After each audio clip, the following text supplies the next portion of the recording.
Hi everyone. I just have a random question. I don't know. Can you hear me? Okay.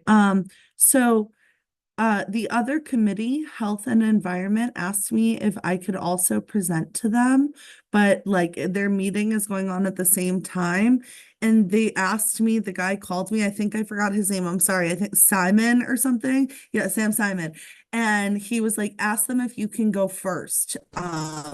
So I don't know if that's possible. I told them if it didn't work, that way I could just like present to them in January, or I'll try to do both. But I just figured, before we start, I should flag that. I can't hear you guys though. You're on mute. There we go. Hi. Hi. Sorry. I'm like talking, I'm like nodding and responding. I was like, Um, they definitely hear me. I just, we can hear you, but we clearly we were still muted, so His name my is Steve fault. Simon. It would be better if you just told him January because I think we can so. share some of the information here Right. after you present here, and then if he sees it necessary, he can have you present January. Okay. Is So we'll it do that is that then. okay with you, Jordan? Yeah, that's fine. I'm happy to present more than once. And then if there's time at the end, I can always just pop into their meeting as well. Okay, yeah, That's that's kind of what perfect. they had suggested. Um, Okay. and for the IBO folks, I've met Arden before, and they are so lovely and so useful and so wonderful, and like Awesome. props to your office. Thank you. We love Arden too.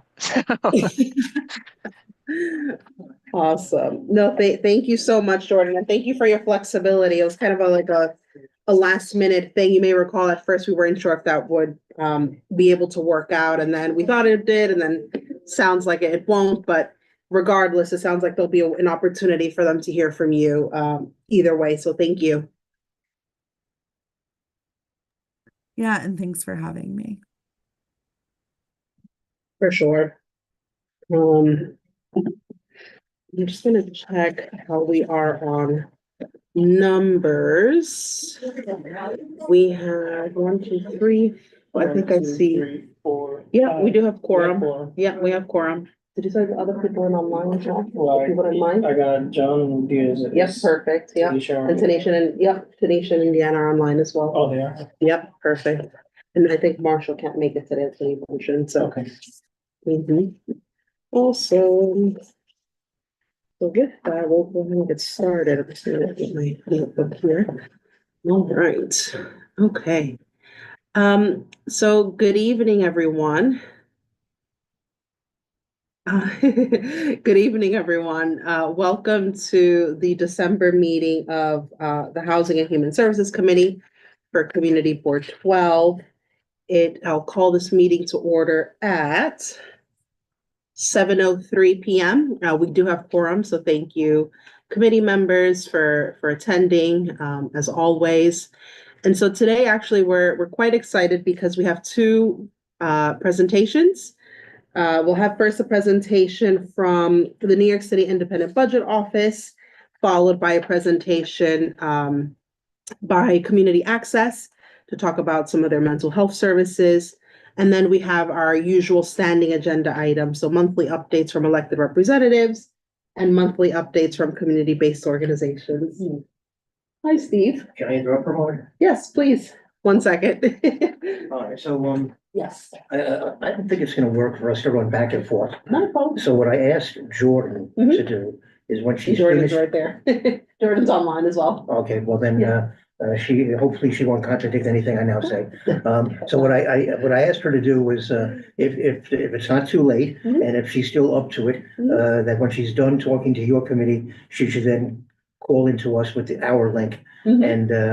And if that doesn't work, then maybe we'll book up for January. Okay. But it looks like she has she isn't really talking about community access itself. Mm. She's talking about I don't want to steal her presentation, but she's basically talking about a very important issue, the Mhm. way in which the city responds to emergency like 911 calls, Mhm. dealing with people who are mentally ill. Yep. So that's Important. yeah, that's an important issue we should discuss later. For sure. Thank you, Steve. All right, thank you. Sounds good.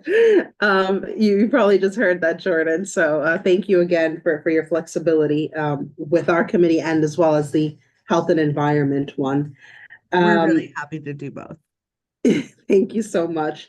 And so coming back to the agenda, after we have monthly updates from elected representatives and our community-based organizations, we will have our standard kind of old business, new business, and an adjournment.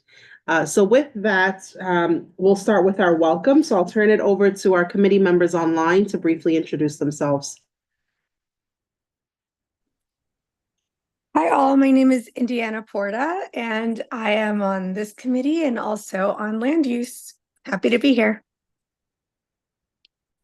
Hey everybody, I am Tanisha. I am on this committee and I am also the vice chair of the Education and Youth Committee. Thanks for being here. Jordan, thank you for accepting our invitation. Appreciate you. Good evening. My name is Radia Barnes. I'm a member of this committee as well as the Business Development Committee. I've been a member of the board for about a year. This is my second term. Good evening, my name is John Francis. I'm a member of this board and also a member of the traffic committee. This is my first year on the board and thanks for giving me this presentation. Thank you all. I think that was everyone from online. And so to our members in person, Sonia. Sonia Figueroa Pagan, member of this committee as well as public safety. Happy to be here. Jay Baez, member of the Housing and Committee and the Bylaws Task Force. So this is my second term now, born and raised in Washington Heights. Thank you all for attending tonight. Mm-hmm. And good evening, everyone. My name is Marielle Ali, and I am the chair of the Housing and Human Services Committee. Have been on the community board now for 4 years. So thank you again for joining us this evening. And with that, I will turn it over to our colleagues, Brian and Sarah at the New York City Independent Budget Office. I would imagine that you may want screen sharing privileges. Yes, yep, Sarah's going to share our slides. Okay, so just give me one moment to help with that. Let's see. Okay.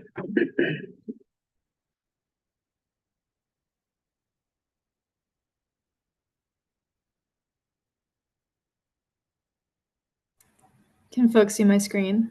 Yes, we can. Yep. Great. So, yeah, if we try I will go presentation mode. Okay. nice, looks great. All right, well, hi everyone. Thank you so much for having us. We come from the New York City Independent Budget Office. My name is Brian Kane. I am our Assistant Director for our Housing, Environment, and Infrastructure team, which is one of our 5 analytical teams.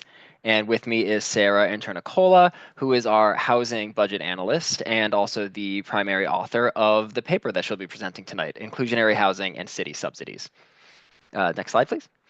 So we have an agenda tonight. I'm going to briefly just go over who IBO is and what we do, and a brief overview of the New York City budget process.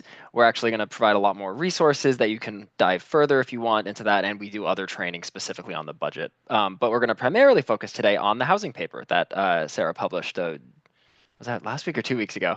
The holiday has on me, all confused. But she's going to go through the background, why we were looking into this topic, the findings of our analysis, and what that means as a conclusion. So, the Independent Budget Office. We are a city government agency, meaning we are part of the city government, we are funded by city tax dollars, but we are nonpartisan. We are not under any elected official, we're not under the mayor's office or city council. We are truly independent in that way. What we do is we conduct research and we publish that research on city policies and the city budget to help New Yorkers understand what the city government is doing. We have 2 main types of work products.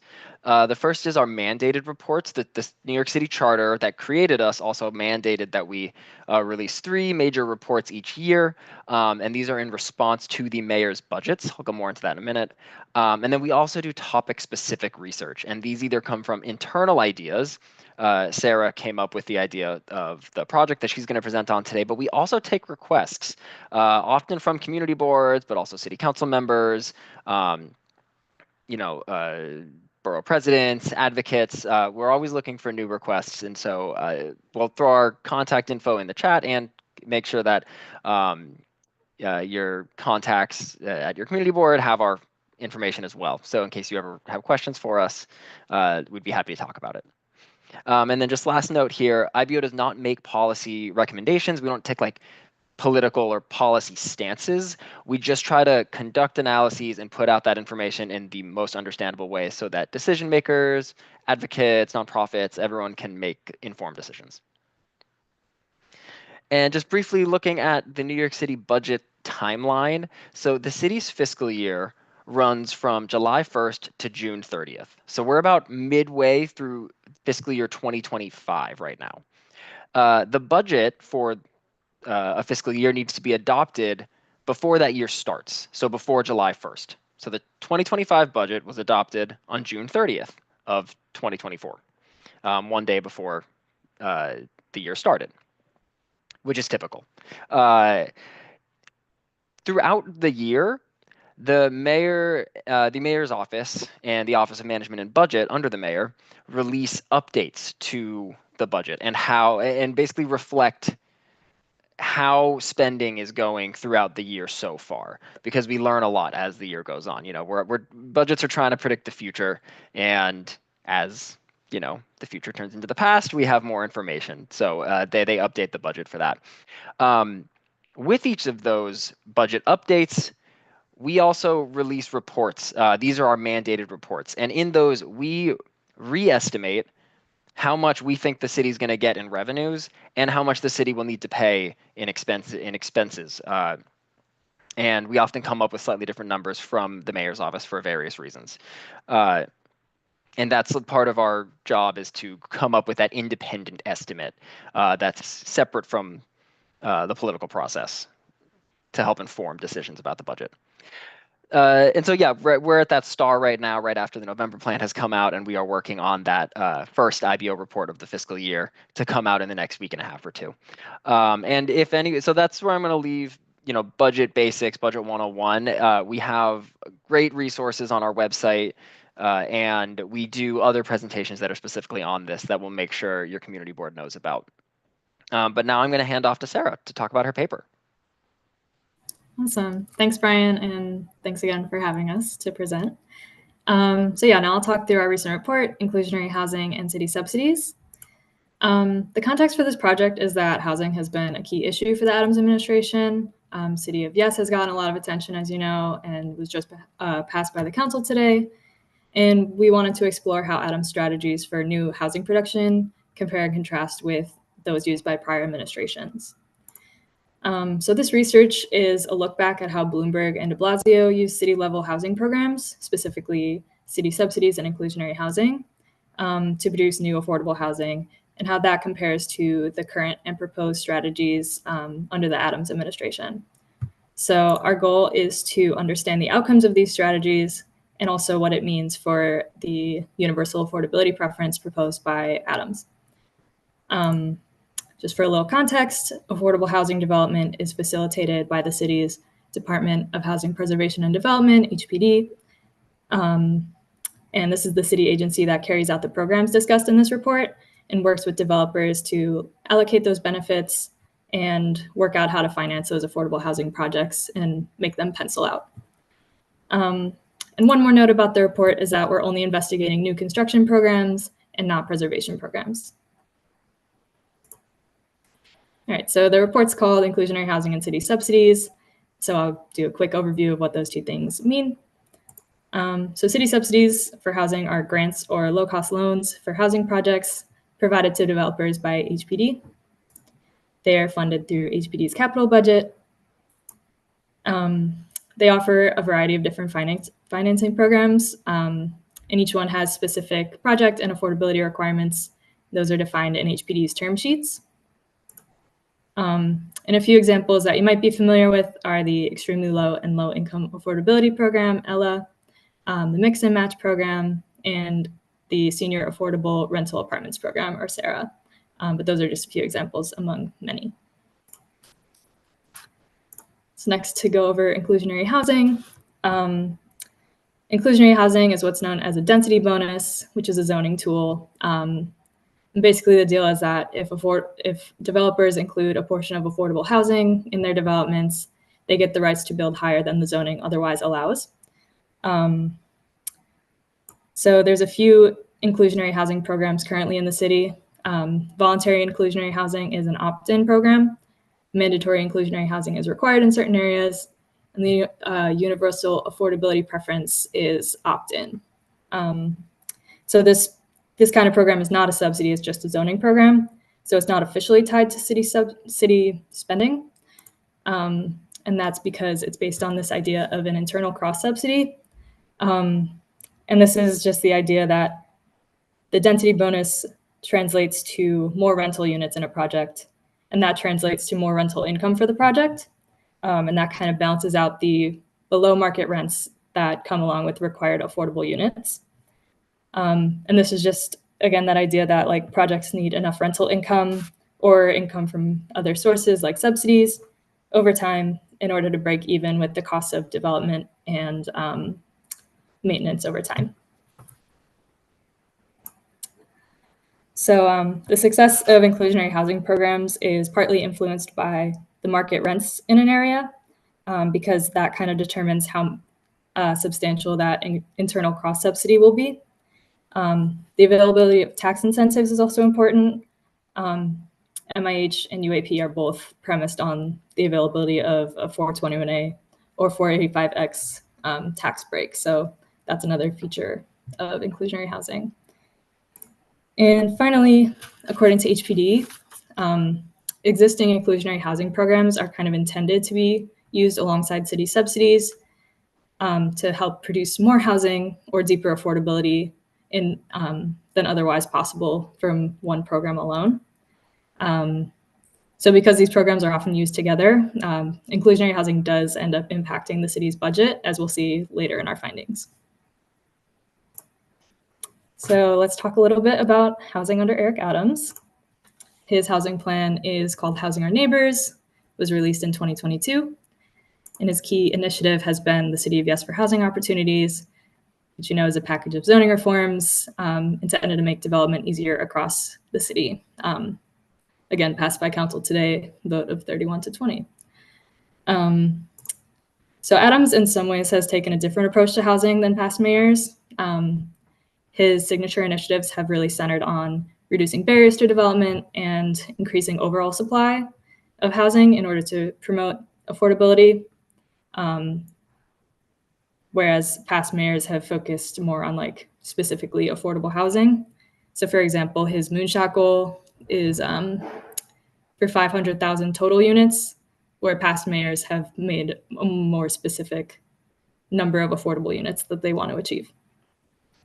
But there are some similarities between Adams and the past few mayors.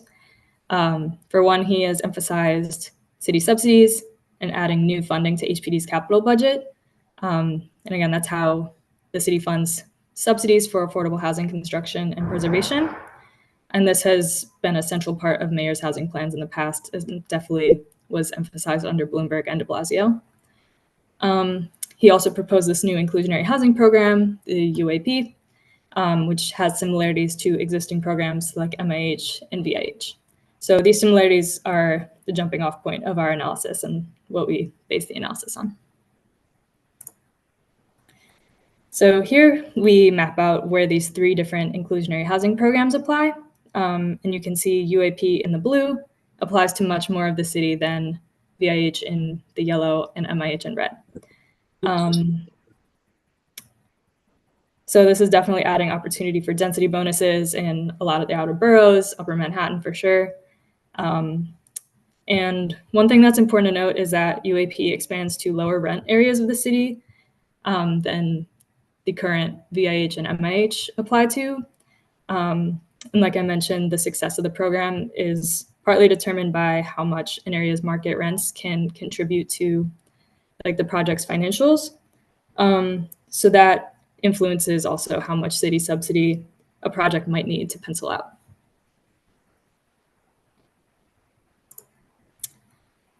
So getting into our findings, here we look at how many units were produced using different programs since 2010.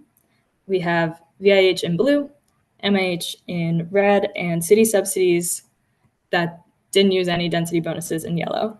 And the number of units is what we're looking at on the y-axis there. So we can see that the role of inclusionary housing has grown since 2010, and in almost every year since 2017, when MIH was introduced, the majority of starts or units from these programs have used some form of density bonus.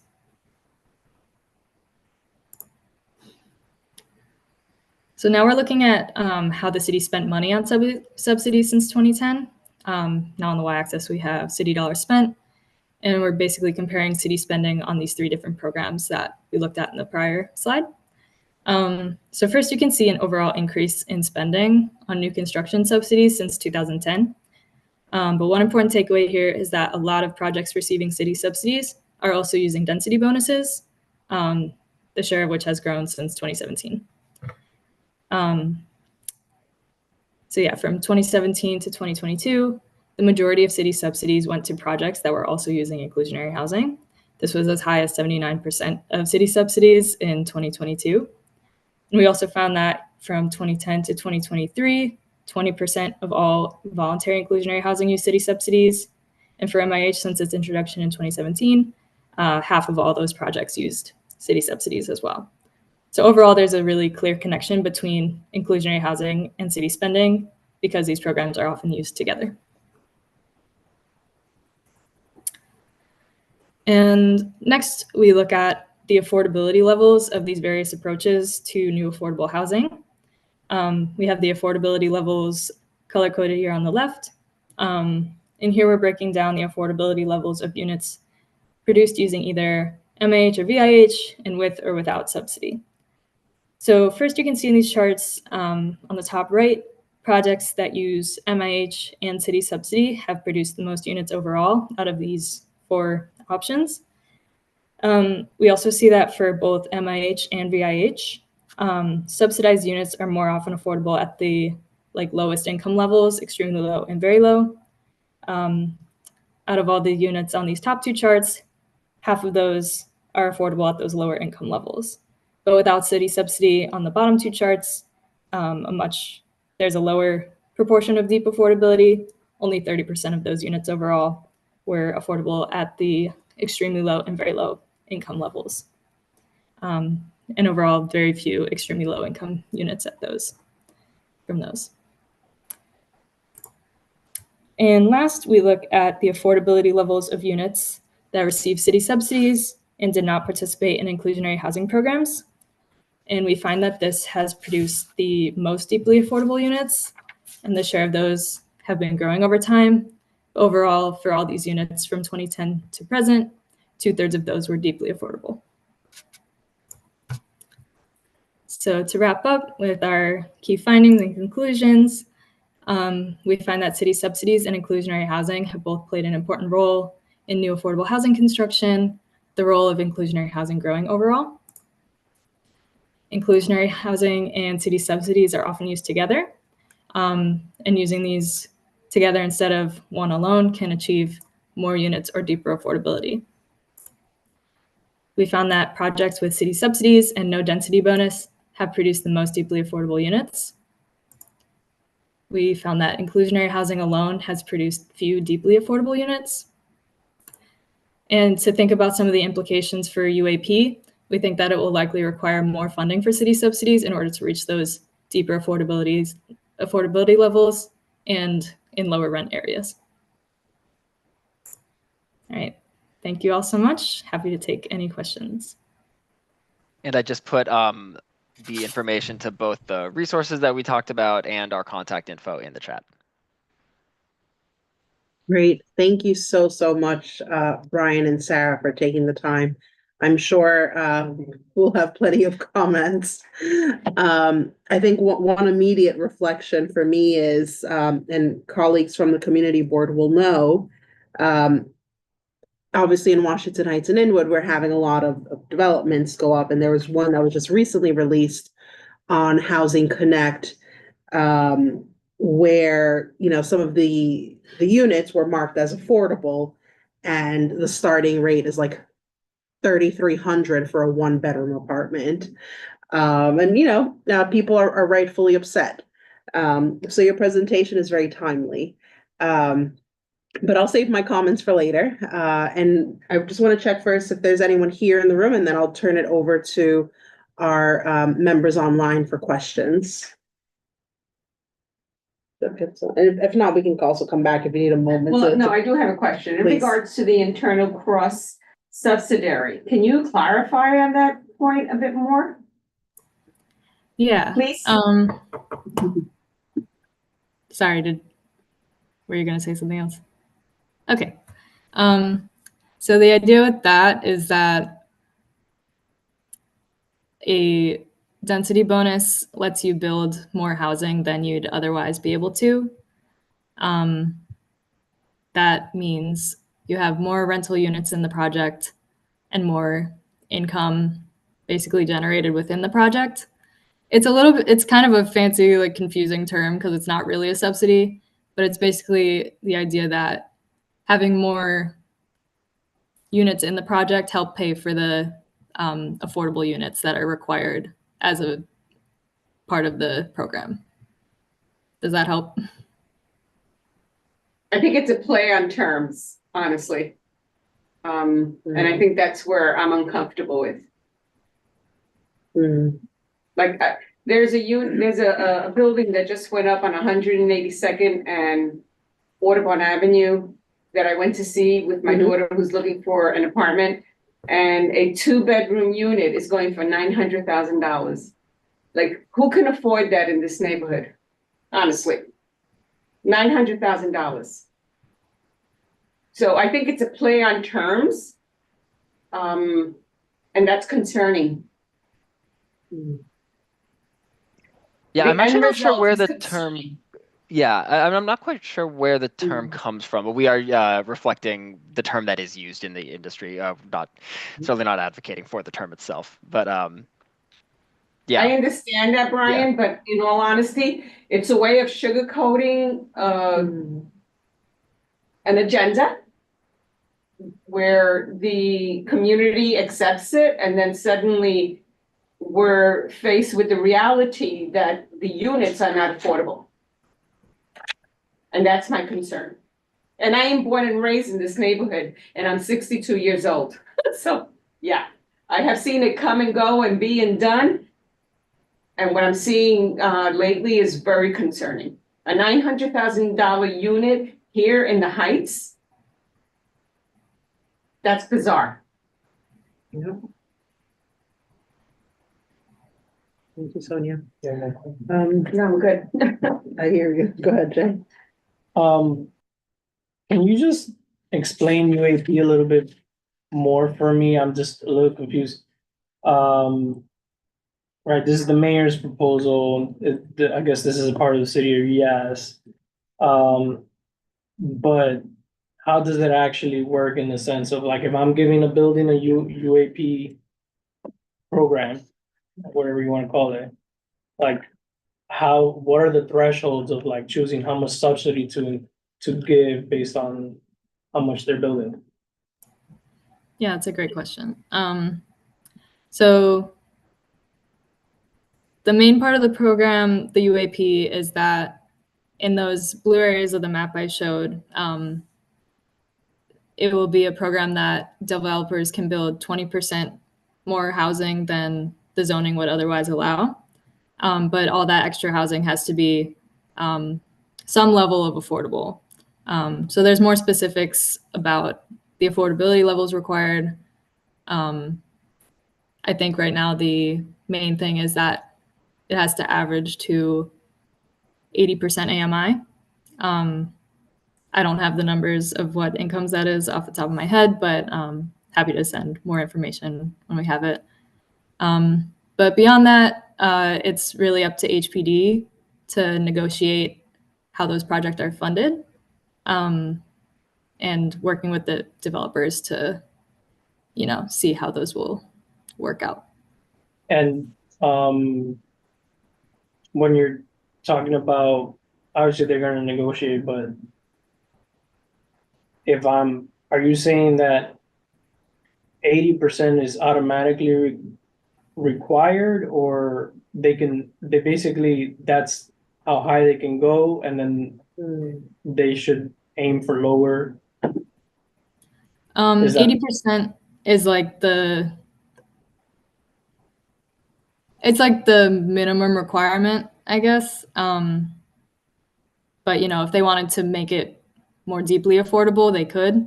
And HPD could work with them to make that possible or more feasible. But yeah, with the income averaging, it's the idea that,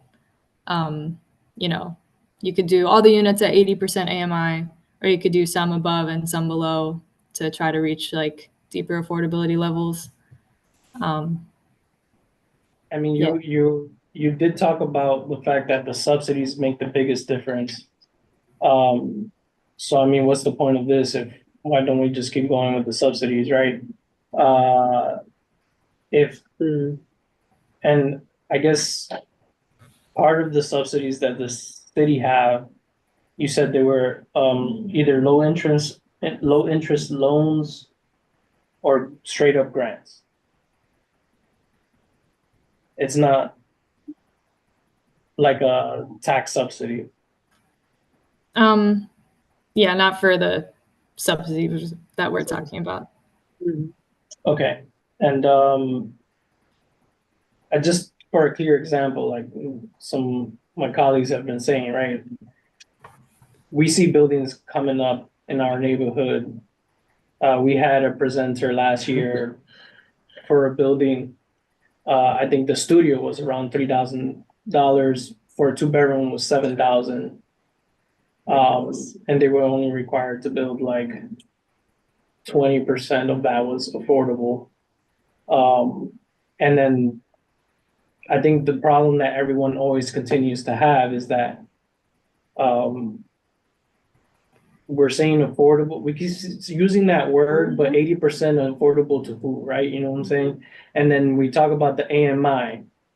Why do is this money coming from the federal government that we're having to use AMI?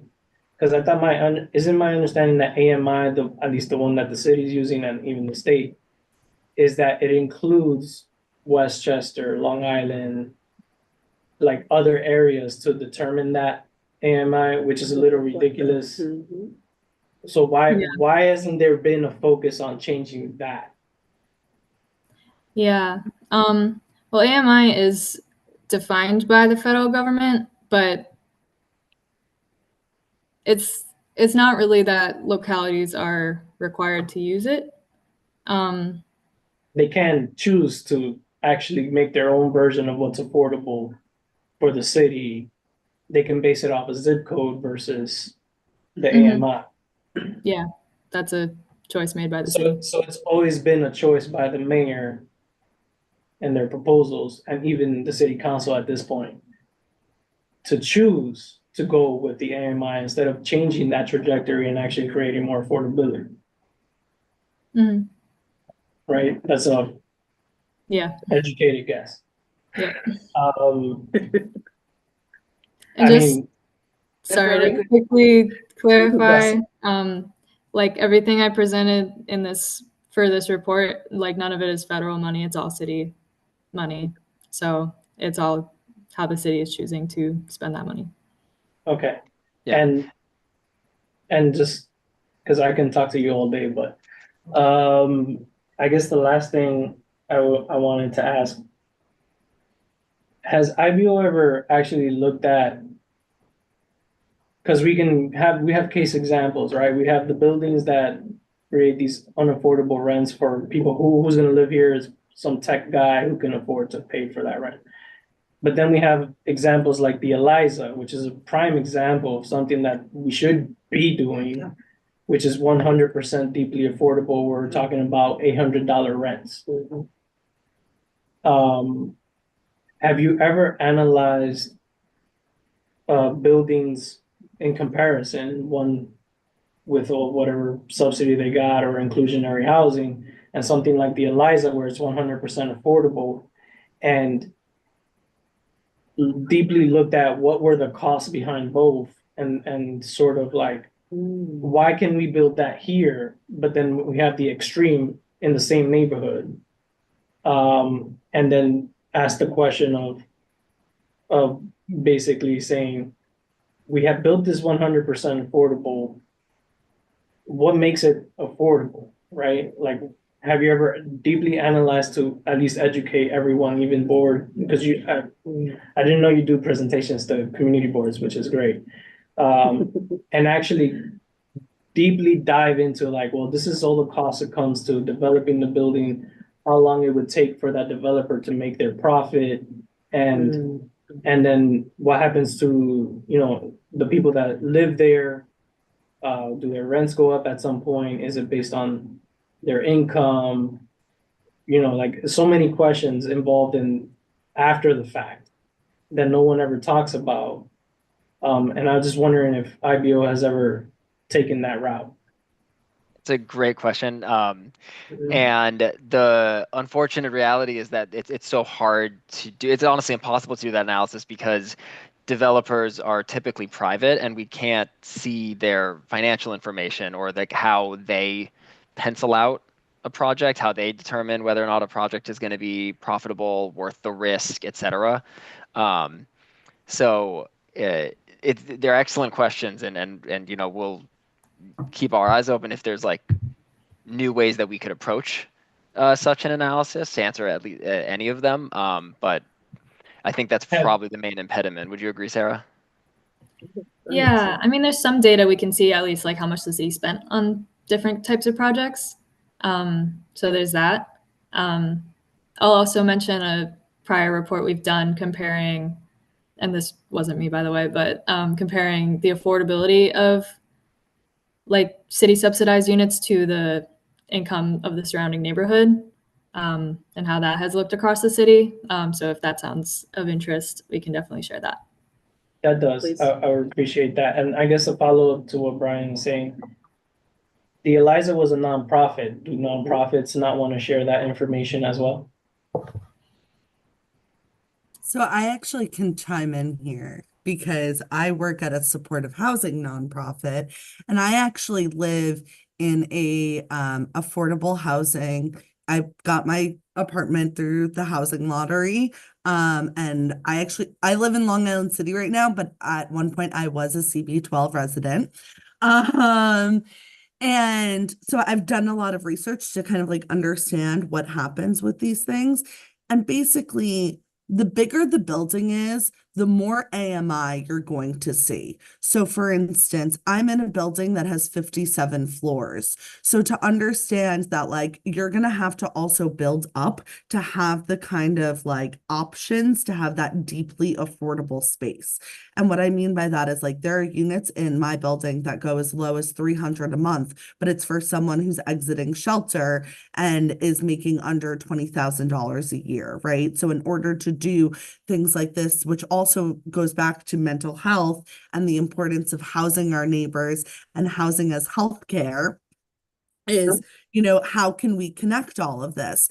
So when developers like come and combine with nonprofits like Community Access, we end up, what we try to do is siphon off a certain number percentages for the specialty population we serve. So in our case, it's people with mental health diagnoses. And then there's also services built into the building that regular residents don't have access to necessarily. And it's not like amenities, it's like caseworkers and support services, and it's supposed to be like an integrated setting type of thing. And everyone shares, you know, the same entrance type of thing, and it's all mixed. And the idea is really community inclusion, right? And that's better for mental health also. So I know that doesn't answer like all of your questions, but I hope that kind of gives you like a little bit of insight of like, I think we're trying. And then the other thing that I would just say, which is something about supportive housing in general is supportive housing needs as much support from everyone and as loudly as possible, because not only do we need money to build units, we need to maintain current units, older units that have molds and that need to be updated, right? And one of the things that all nonprofits, specifically supportive housing nonprofits, have seen across the board since the pandemic is lack of payment of rent.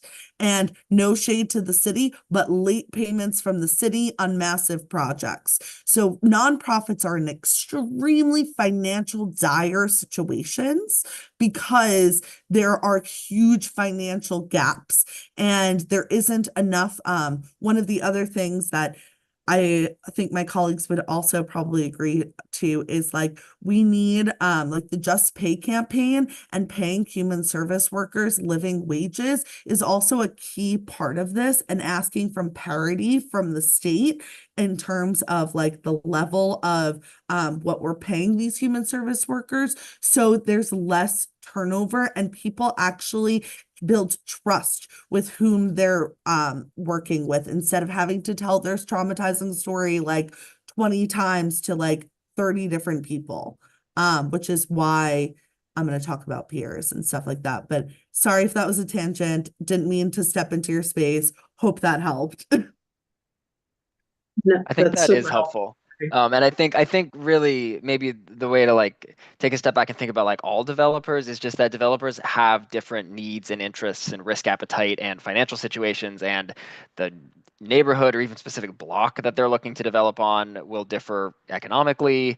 And so, there's just so many factors that go into a development.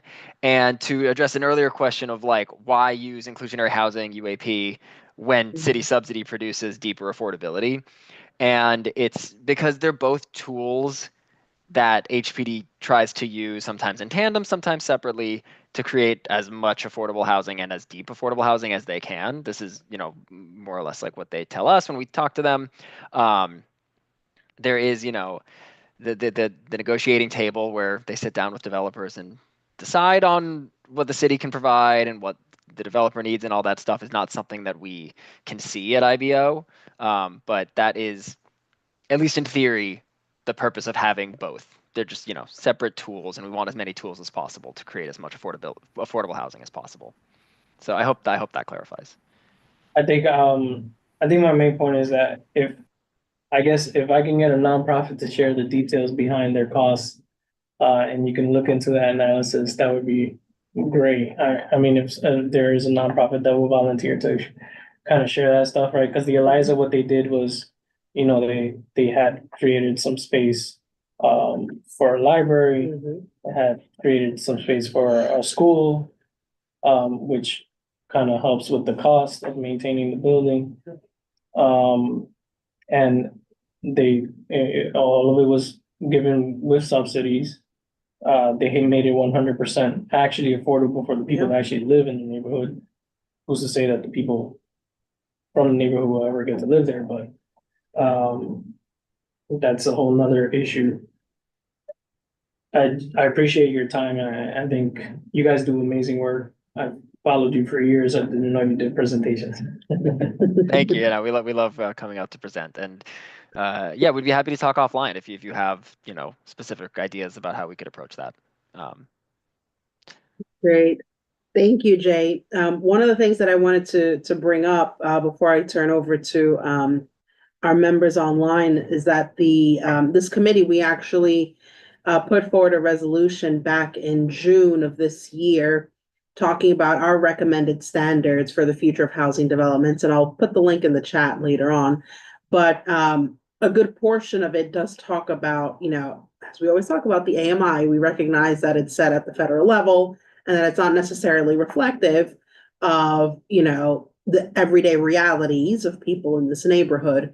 And so in our resolution, we're calling for, or we called for, anywhere between 15 to 80% AMI. So what would that look like? Just to give you kind of a range of numbers of what that looks like.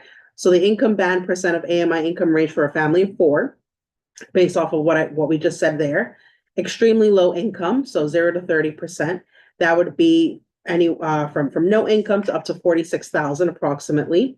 Very low income from 46,000 to about 77,000. And again, this is for a family of 4.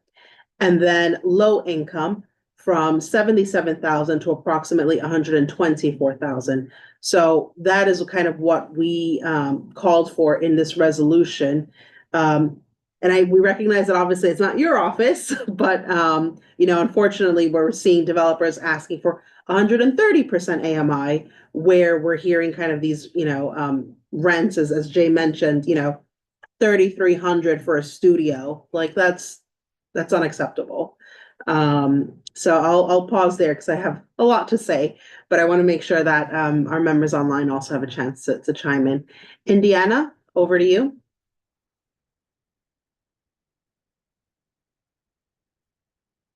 Sorry about that. Took me a second to mute. Thank you very much, Chair. I really appreciate you guys coming and speaking with us.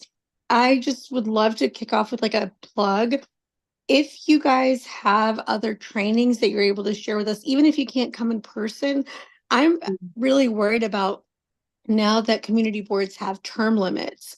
We benefit from members who have been here for a long time and who can, talk to us about their experiences and all the, the knowledge that they've gained in their time of service. But in a couple of years, right, it's going to be a whole crop of all new members. And so I'm really worried about not starting to like build that institutional knowledge and also just like having trainings stored somewhere where we can access them anytime. So please, anything that you can share with us, please do so.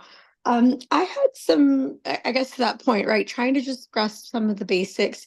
The different programs that you mentioned that have affordability requirements, can you please speak to like the time that the units need to be kept affordable? I know that with the new City of Yes proposal, the affordability needs to be permanent for the additional height. But I know that some of the other programs, for example, like 421A had a phasing out, and some of the city programs, I'm just not sure, like, are they permanently affordable, the units, or is there like a 10-year time frame or something like that? And I've got another question here, but I'll pause there for a moment. So I'm not 100% sure off the top of my head, like each individual program. There's definitely been overall like a movement toward permanent affordability, and that is the case for UAP. I believe it's also the case for MIH. Yeah, I'll stop there because I'm not 100% sure, but we can get back to you with information about that.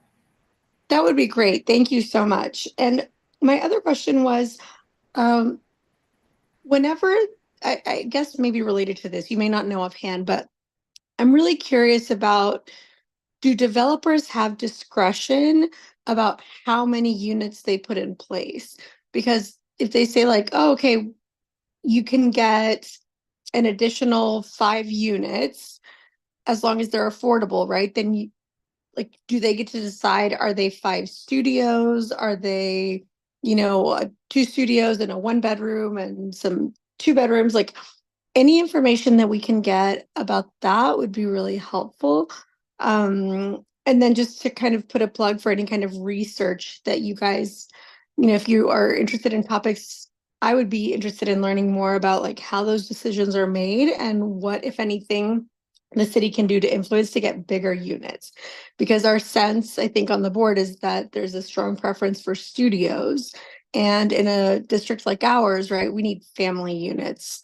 So I'll stop there. Thank you very much. For sure. Yeah, so that's the kind of information that would be in HPD's term sheets. Happy to share a link to that page. But yeah, that's where they decide what like kind of bedroom or, unit size mix is required for different programs. So that HPD makes those determinations. They, like with each program, they'll say, okay, to get this approved, you need to have a certain like breakdown of the kinds of units. Mm-hmm. Okay, that's good to know. Thank you.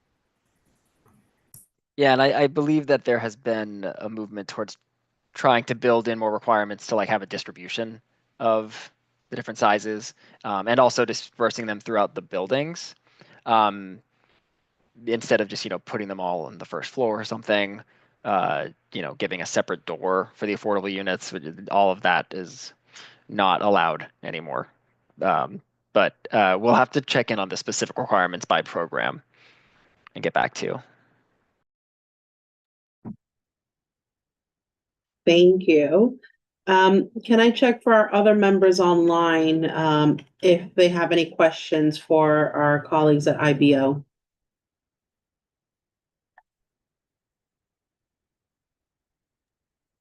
Chair, if there's nobody else, I have one other question. That's okay. Go ahead, over to you. Thank you so much. I genuinely mean this coming from like a place of wanting to learn and not trying to be snarky, but can you talk about like the IBO, you guys report to the mayor, but you're independent, or like how is your leadership established? Is that somebody that the mayor appoints? Just like a little bit of laying groundwork for me. Thank you. Yeah, no, it's a great question. So we don't report to the mayor. We don't report technically directly to anyone except for our advisory board, which is a group of, oh boy, there are 8 or 9 members that are like charter defined, what their background has to be. They come from various different elements of the city's, either past city government employees or from public policy schools. I don't remember the requirements off the top of my head, but and the only interaction that so our budget is protected because it is a set percentage of the Office of Management and Budget's yearly budget. So, they don't have like budget control over us, again, keeping us independent from the political process. The only thing that elected officials have a say over is our director. So when a new director needs to be identified, a group of, I believe it's, I would want to double check on this, but I think it's like the public advocate, the comptroller, the mayor, and one other elected official that have to approve the director, but it's typically, I think it's more of like a stamp of approval after the advisory board identifies someone that they recommend. I hope that clarifies. Yes, thank you very much. Mm-hmm. That's helpful, thank you. I'm not seeing any questions online. I'll do a final round here in person. I think we're okay. Thank you both so much for taking the time to present to us, and thank you for those links. If you wouldn't mind, if you could share the presentation of the slides as well, that would be great to have as a resource back to kind of Indiana's point about kind of creating a repository of this information. That would be super helpful. Absolutely. I was taking notes on things that we have to follow up on, so we'll try to put it all in an email and send it over tomorrow or early next week. Sounds great. No, thank you so much. Thanks for having us. Yes, thank you. Have a wonderful evening. Take care. All right. Yes. Great. So with that, thank you again to Brian and Sarah for joining us this evening. We'll now switch over to Jordan at Community Access. Thank you for your patience and thank you for engaging in that conversation as well. I think, one of the important things that we always talk about is the intersection of all of these different issues, and how they really go hand in hand, honestly. So thank you, and I'll turn it over to you. Totally. Thank you so much.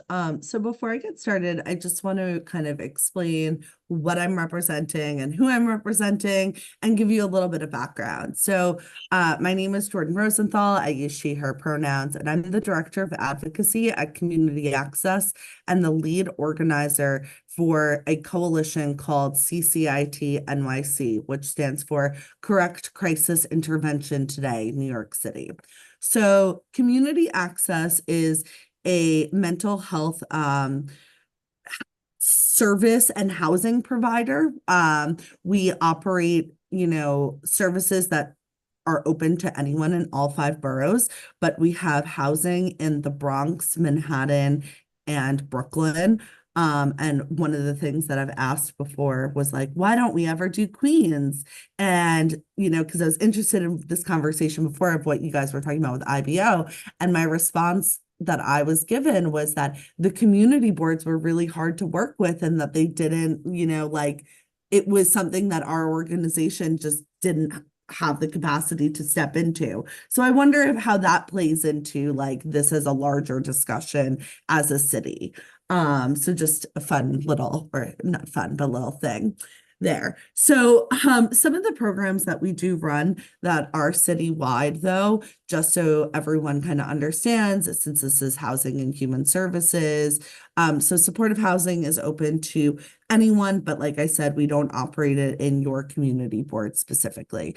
Other programs that we do run are a crisis respite center, and I'm going to talk about crisis respite centers later and what they are, but basically they're an alternative to hospitals where you can stay up to 28 days.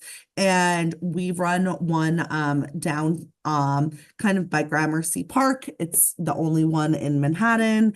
And we've been told not to toot our own horn, but that like people prefer us out of all of the ones in New York City. People really like the community access one. So we also have a education supportive services. We run a peer training program that is the premier peer training program in the city, which is in Harlem on 125th Street and I think Adam Clayton Powell. So yeah, just a litany of services. Then separately, we are a founding member of this coalition, CCIT NYC. CCIT basically started as saying like, hey, we need to train the police how to be better when they respond to people with mental health crises. And then we quickly realized that doesn't work. And that's not enough of a step, which leads me to my presentation today. So let me just,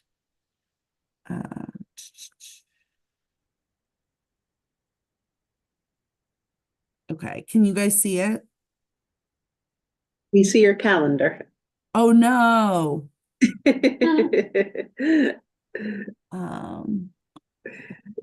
What about now? Yes. Mhm. Okay, great. Well, you get to see my busy at work.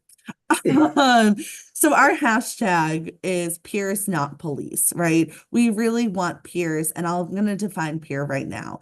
So peer in a lot of spaces means someone with this certification from the state. That's called this peer specialist. What we're talking about here is actually a little bit different. And we're talking about peer in the idea of shared lived experience. And the training that this person would need doesn't exist yet in the scope that we would want it to. So this is also a workforce development issue. So what is CCIT? Like I said, we're a coalition of groups from all across the city. Hopefully, we would love to have CB12 join us or support us, calling out for what we call out for, which is basically a response to mental health crises that doesn't involve police and is led by peers, so people with that lived mental health experience. And this is the idea, again, that people who have that mental health background or that idea of, you know, whether it's substance use or criminal justice histories or what it may be, the person who has that lived experience knows how to best connect with that person in crisis because they've been in their shoes and they understand kind of what's going on. And to give just an example of this, and I'm going to give a little bit of a trigger warning to everyone because this is a bit of an upsetting story. When I first started my career, I met a unhoused woman who she had access to showers, but she decided not to use them. And under, you know, a lot of what we talk about in New York City, and especially now after the horrible incident a few weeks ago where the man unfortunately killed 3 people during a schizophrenic episode, you know, they want to expand who has eligibility of being able to involuntarily commit people and forcibly hospitalize people. And this story basically, so like the woman smelled, like urine and feces basically. And under this law and what new Adams and people are trying to expand, she would have easily been able to be swept up and be forcibly hospitalized. But if you talk to her and actually like sat down, it was not that she didn't want to shower. It's because she thought the dirtier I am, the less likely I'll be assaulted while I sleep. And I think about that story every day of my career, because only someone who has lived that life is going to understand that. Sorry, I get emotional when I think about it because it's really like impactful, right? Like only the person who's had the mental health crisis understands, what it's like to be in a mental health crisis. For if someone's hearing voices, someone else who has heard voices is going to understand that in that unique way that a social worker or another person who's given this professional degree can't understand. And I think, I can only speak for myself, but I am someone who has my own mental health diagnoses. I've been, on medication and stuff more than half of my life. And, like, I get it. Like, I would want to speak to someone who knows what I'm going through too. And, I've worked enough in this field to understand that, like, also, like, we need culturally competent response, right? Like, I'm a social worker. I have an MSW, but that doesn't make me equipped to go, even though I had this job, to go on Rikers and support women who are, suffering and are there because of poverty. So anyway, a little bit of a tangent, but we'll bring it back. So what is our proposal? We really want the city to form mental health crisis response teams that embody best practices, which is using a peer as a trained crisis counselor and an EMT who is not affiliated with the city. Okay. We want these teams to operate 24/7, 365. Crises happen at any time of day. And I'm going to talk about the program that currently exists and how it doesn't meet up to these standards. And then lastly, we want a coordinated response system that includes prevention and things like alternatives to hospitals, which include respite centers and crisis stabilization centers, and robust follow-up from local service providers. And one of the things that you'll see across the board, not only with this, but things like ACT, IMT, SOS teams, there's really difficulty sometimes getting the follow-up or discharge planning, especially when people are leaving jails and hospitals, to connect them to care where they can actually like avoid crisis. And that's a big lapse.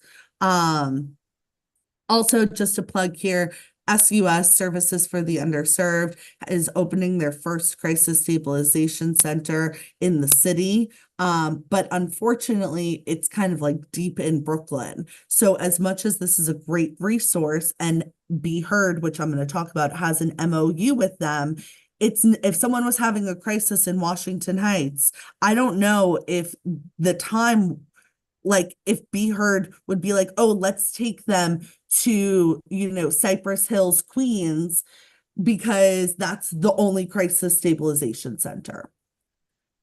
So anyway, reasoning a system that harms on health. Basically, healthcare responses are universally shown like it's the best option. Currently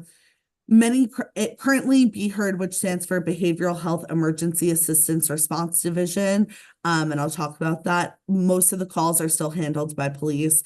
And people with untreated mental health diagnoses are 16 more times likely to have a police encounter. And since 2015, 20 New Yorkers have been killed by police during a mental health crisis, and primarily they are brown and Black men.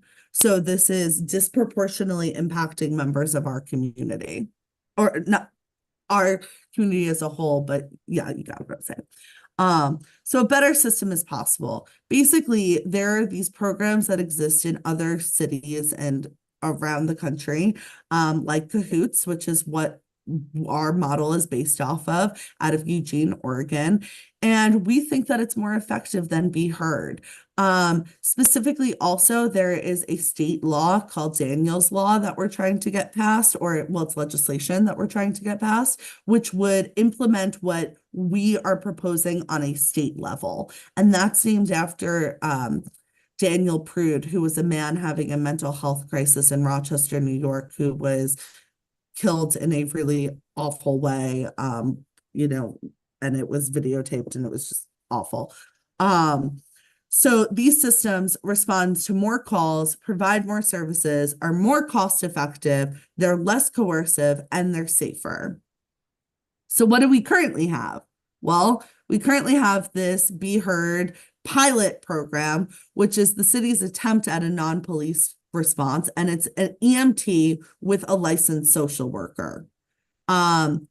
As a licensed social, I'm not a licensed social worker, I'm just an MSW, but I can say that, for most of my peers and stuff, this would be a very hard job. I don't know how many people want to do this type of work. They might do it just because they're coming out of school and they need something, We really need to create a workforce of people who want to do this work and feel that they are also being compensated in a way that doesn't lead to burnout.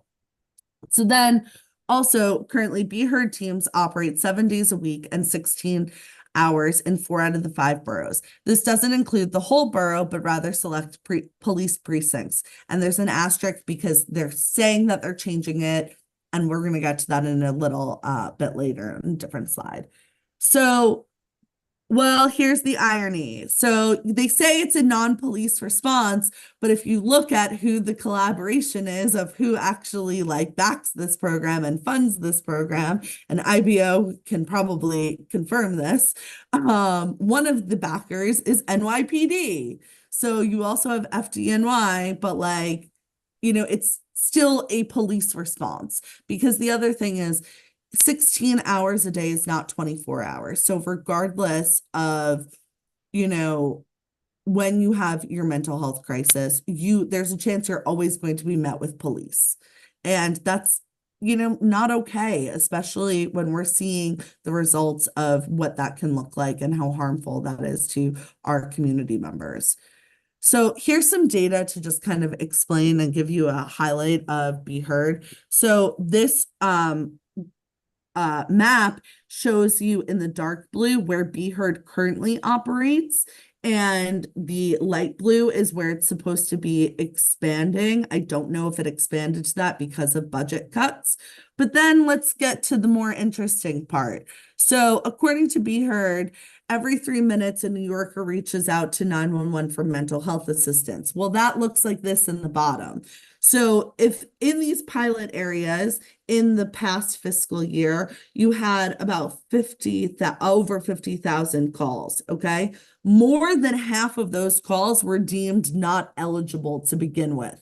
And we're going to talk about why those mental health calls were not deemed eligible. So then once you look at that, you can see, okay, 20,000 of those are eligible, okay? Of that 20,000, only 15,000 get a call, okay?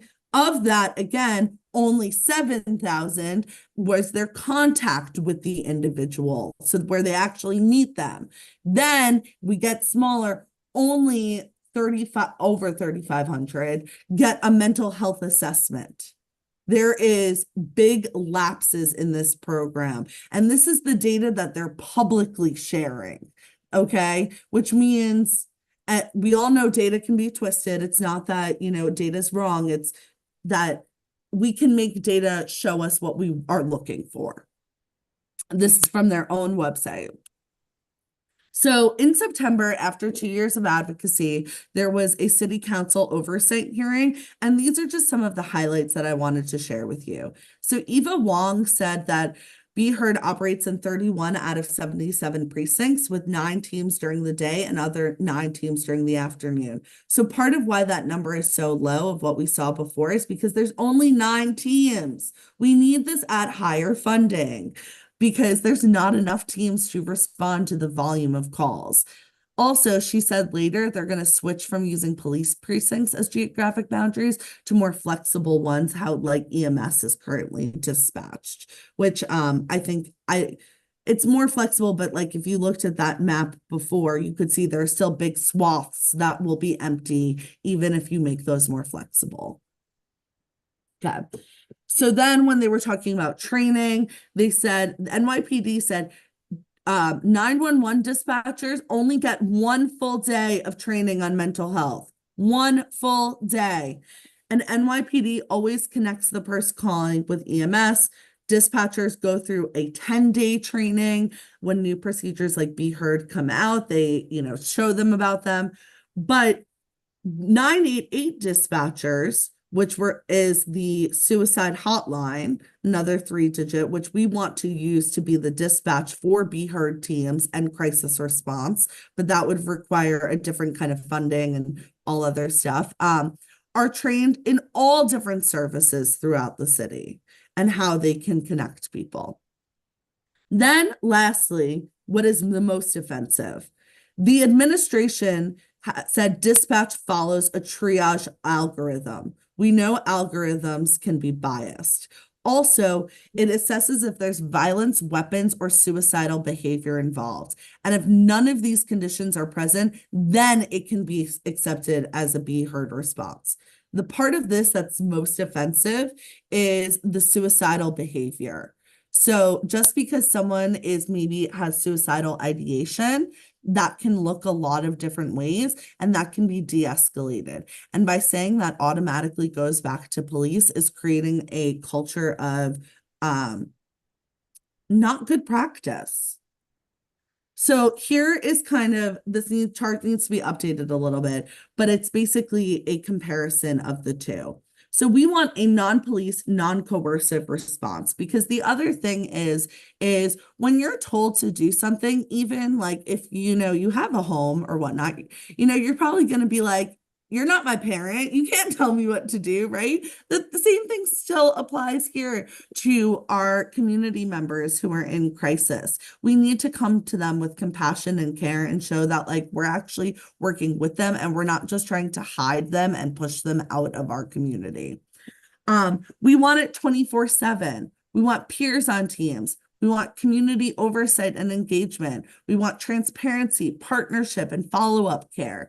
These things are not currently happening. There's really limited public data, right? Literally the Friday before the oversight hearing, they finally released new data for the first time in over a year. It was really, and we had no time to analyze it. And it was definitely done to, have a curveball. They said that they're supposed to connect people to heat teams. I don't know if that's happening. We really need to fund this program in a way that it can operate to be more effective and efficient, but also it needs to have peers, because the peers are the special sauce. The peers are what's going to make it effective. It isn't that social workers can't be there. It's that the peer adds this unique element. So what can you all do? You can schedule a meeting with your city council members and members of our steering committee to discuss the need for peers, not police. You can have yourself and we would love to have Community Board 12 formally sign on to support our coalition and be a coalition member, which is really just adding yourself to our email list and adding, we're going to update our website and it would say Community Board 12 on it, it kind of supporting us type of thing.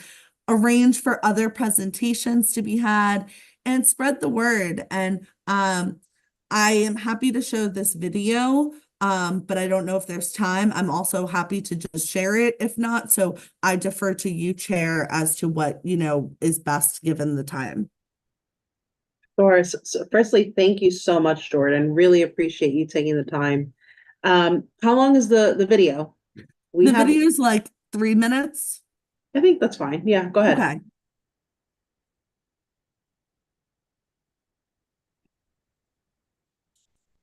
So this is several of our steering committee members, and it's about Be Heard and the crisis response systems.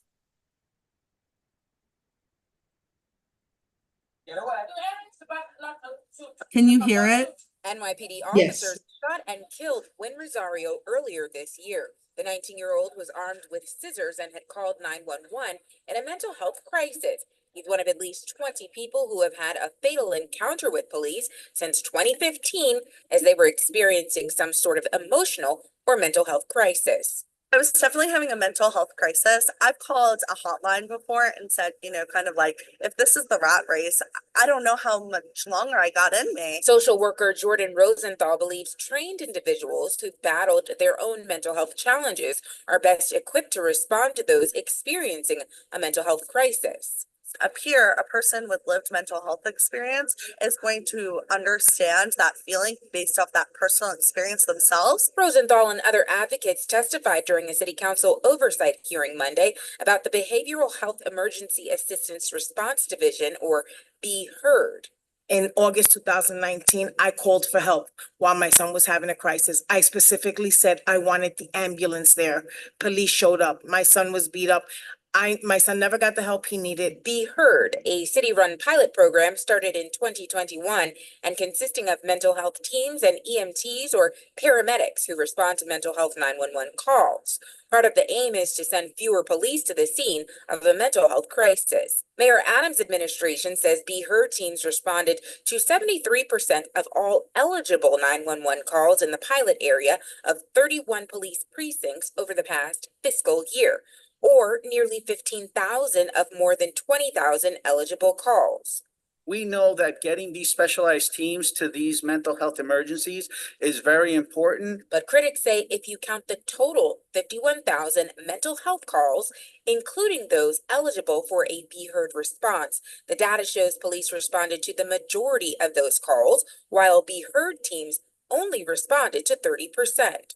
What you would at least hope for is that a pilot that is called a non-police model would in fact be sending the non-police teams regularly. Mental health advocates are also calling on the city to extend the program from being operational from 16 hours a day to 24 hours a day. The program currently exists in 31 police precincts, but the city says that Be Heard teams are going to start responding to crises, mental health crises, that is outside of those 31 precincts. Reporting from City Hall, Mia Clark, New York 1. Thank you. Thank you so much for sharing that, Jordan. I checking the time.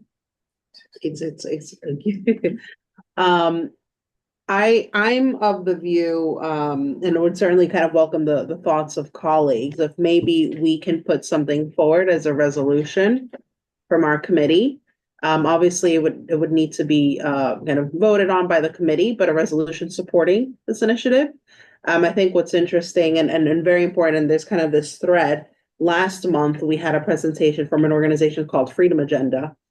And so it sounds like you're familiar with them. And one of the things that they came up with is around, when we talk about, these human services, that peer component is incredibly important, and being culturally competent in the kind of services that are being delivered, whether it is, what Freedom Agenda is doing or these other organizations. But that point is really key to really ensuring impactful services rather than kind of glossing over, or in some cases completely missing the mark as it relates to these issues. So that's kind of one thing. I would certainly welcome the committee's thoughts on that. If the committee is of the view, yes, we would like to do something like that, my suggestion would be maybe also to do it in conjunction with health and environment after you've had an opportunity to present to them. So it could kind of come from both committees, but we'll certainly let committee members come in on that.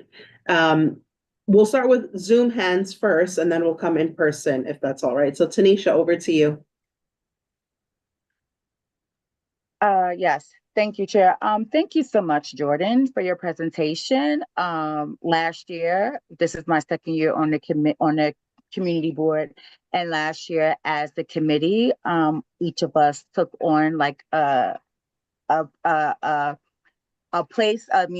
topic that we wanted to look more into, and mine was mental health, because I am someone who suffers from mental health with mental health issues. and I know what it looks like when you don't have help. So I just have a few comments. Like, I want us to think about Jordan Neely. Jordan Neely is someone who, as a child, watched his mother be murdered. And we can see how that worked out for him. That is what it looks like when people with mental health issues do not get the help that they need. I also want to talk about, in a personal capacity, that I know firsthand what it looks like when someone is having a mental crisis and when you call to get assistance and ask for Be Heard services. At church, one of our members, someone that I am very close to, her daughter went into a manic state after church.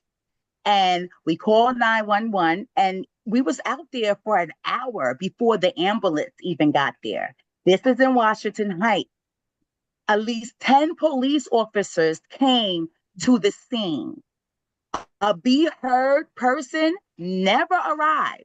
And when I had the dialect with the police officers, first of all, they were shocked that I knew that it was somebody supposed to be there that could support people in mental crisis. And then they, wanted to cite their training. And like Jordan said, I cited a day training for people with all kinds of mental health issues is more than insignificant. So I have witnessed firsthand the harm that comes to mental health people, and it only makes it worse.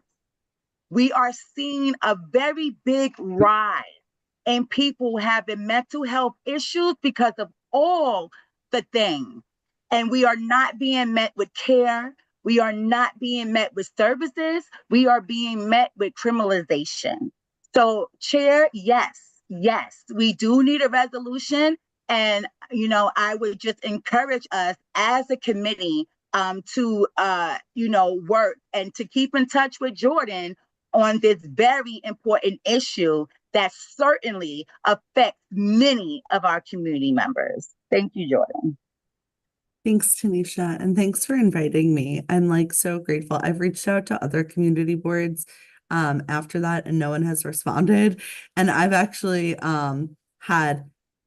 I know Freedom Agenda since before they were Freedom Agenda, when they were part of Just Leadership USA. And I just want to say, you all as a community board and subcommittee have been so lovely, because my one experience prior was during the closed Rikers borough-based jail process, and it was not as nice as this. Was a very contentious meeting. No, thank you, Jordan. Really, again, really appreciate it. And Tanisha, you bring a good point in your remarks. I mean, our committee's meant to deal with not just the housing, but the human services bit. And we talked about, it's a lot of things. The pandemic, rising costs. I mean, there's so many issues that are going on, and it is certainly impacting, the increase and the rise of mental health conditions. And we need to, as a city, be compassionate and be able to address and support New Yorkers. That's what we're meant to do. And so thank you for the work that you do. Just want to check if there's anyone else online that may have any comments, and then I'll kind of turn it over to the room. Indiana? Thank you, Chair. I just wanted to thank you so much for this presentation. It was truly, truly so informative and also very moving. And I just wanted to thank you for taking the time to be here and to share this with us. Oh, of course. Thank you so much for having me.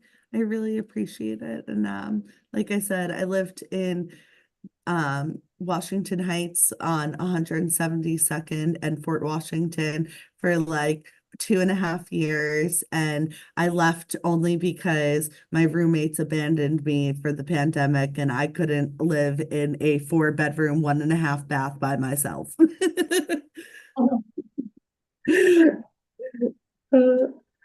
Any questions in person? Who would the resolution go to? So when we do our resolutions, they go to our elected officials. So MBPO, our city council, and Jordan, and on that point, Jordan, you had talked a little bit around the ways to get involved. Could you bring that slide back up if that's okay? Yeah, and here, actually, I'll just copy it and put it in the chat. Okay, perfect. Thank you. And I'm gonna send you the whole presentation as well. Okay. Where? So it doesn't go to the general board, it goes to the elected officials? So it does, so it would need to be passed here, and then the general board does have to like officially approve it. Or vote on it, and at the December general meeting. And then at that point, Kathy, as chair of the board, will sign off on it, and then it goes to like the electeds and all of that. But you raise a good point. We want to. And any action from that, like part of the requirement for support was, you said there was a link to like sign up, Exactly. right? Yep. Then the district manager should execute that action for us. Exactly. Yes. Yeah. Mhm. Sorry, my computer No is worries. acting a little funky, and I can't. It wasn't letting me copy and paste it for some reason. My mouse It kept might be on the. disappearing. Oh, okay. No, I'm sorry. But if you would just wouldn't mind just sharing the last slide at least, on Yeah, your I screen. X'd out and now I'm like Oh, okay, looking sorry. and sorry, that's why I was like, wait, No one worries. second. No worries. And while you look for that though, I think to your point, Sonia, like what exactly do we want to say in that resolution? Because the way we kind of do our resolutions, obviously there's a little bit of the whereases, giving the context of the situation, why this is important, and then what is it that we want the resolution or our electeds to do about it. And if I recall, there was a bit around kind of CB12, here we go. CB12 becoming and officially supporting CCIT NYC coalition. Are there kind of particular asks? I think there's a few probably from your presentation, Jordan. So one, ensuring that it's not 16 hours, but rather 24 hours. The particular bit around really ensuring that it's a non-police response, and that it's peer focused, and that it should be, so there was a couple of kind of points that we could highlight in there, and we can work that out. More but I think the training? first more Yeah. training, exactly, more And training. I'm which happy is to a provide, we had developed like a sample testimony guide for that hearing that was like Okay. being written out, because one of the things that I didn't cover is 988, or I didn't go into more detail. Ideally, we would want 988 to be the dispatch system and have interoperability with 911 and 311. Right now, all of the calls are, go through 911. And Tanisha was talking, and I put this in the chat. You can't request to be heard. You could, but they're not going to listen to that. That's not like what determines an outcome. And that's really problematic too, because we see time and time again these calls, and there was one in the Bronx, I think 2 years ago, where a father called about his son saying, he's having a mental health crisis and we only speak Spanish. And, please send, mental health help. They sent police, screamed at them in English, didn't understand what was going on, and shot the man a bunch of times. And I think he survived. But there's so many serious consequences that are not only for the individual in crisis, but impact the community like a domino effect. And I think that one of the things that I would really like to see, is community boards and people who support our local governments saying like, this is not how we want our community to act, and that we care about each other. And seeing something like this not only hurts them, but hurts me too. For sure. No, thank you. Indiana? Thank you, Chair. I was curious, and again, it's just throwing this out there, right? Like, let's say that there's not additional money, there's not like the will or enough support in the council to either, enhance training or make it a 24-hour program. is there any benefit then to like reducing the number of like the area that this is supposed to cover so that you at least have like a proof of concept, right? Because right now there's like it's not covering 24 hours a day. They're not covering the whole city. They're not redirecting all the calls. And let's say that we can't change that right away. Like, would it be better to say like, all right, let's fully fund like this zip code or this area or whatever. And then that way we can at least track changes and see what a 24-hour response could look like. And that's not something, obviously to answer now, but it's the kind of thing like I work for the council, right? And so those are the kind of discussions sometimes that happen on the inside of like, we can't expand it. How can we further strengthen this program, or what recommendations can we give a program so that they're more, I hate to say it, but like competitive for funding in future cycles. So just something I'm throwing out there.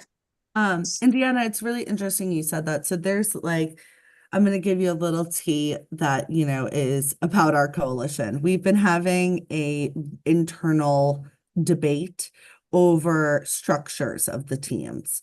And I have been of the camp that we should let council decide, whether the peer should replace the social worker or if it should be an addition. And, I have several coalition members that are saying like it needs to replace the social worker.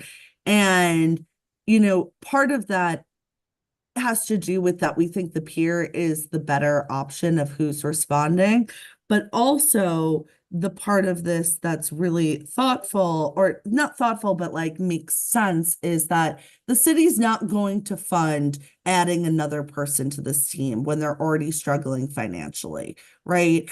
But the caveat here is that we don't want the peers underpaid. And people will see this as an opportunity of, someone with lived experience who had their mental, we can pay them $50,000 a year to do this work. And this is really serious, hard work that could also reignite someone's mental health, stuff, if they're not trained and don't have the proper supports. Absolutely. So, it's thinking about that too. So I'd love to hear, your thoughts on that, Indiana. And then also, just so we're having a meeting with the Progressive Caucus and Emmett next week to discuss kind of how the Progressive Caucus's public safety stuff kind of aligns with our work. Yes, I'm certainly a member here in my personal capacity, but I feel like as a committee and a community board, we certainly can think through and send any recommendations and thoughts we've got your way. Awesome. Thank you so much. And just building on that, and then I'll turn it over to Jay here in person. I did note on the map that you showed that clearly our area is, covered by this. And so as it relates to Indiana's point around, potential pilot, and I think maybe there's a little bit of thinking in terms of what we kind of write out in the resolution as well. So let's certainly kind of keep that dialogue open. I am of the view that I think it would be really good for you to also present health and environment first. So that way it's a joint thing from both us and health and environment rather than just kind of housing. But I heard a support from Tanisha.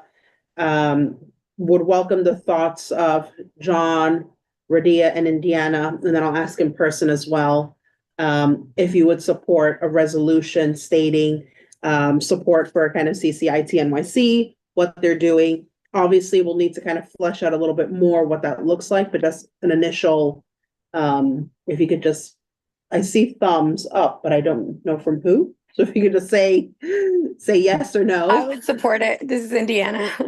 Okay, thank you.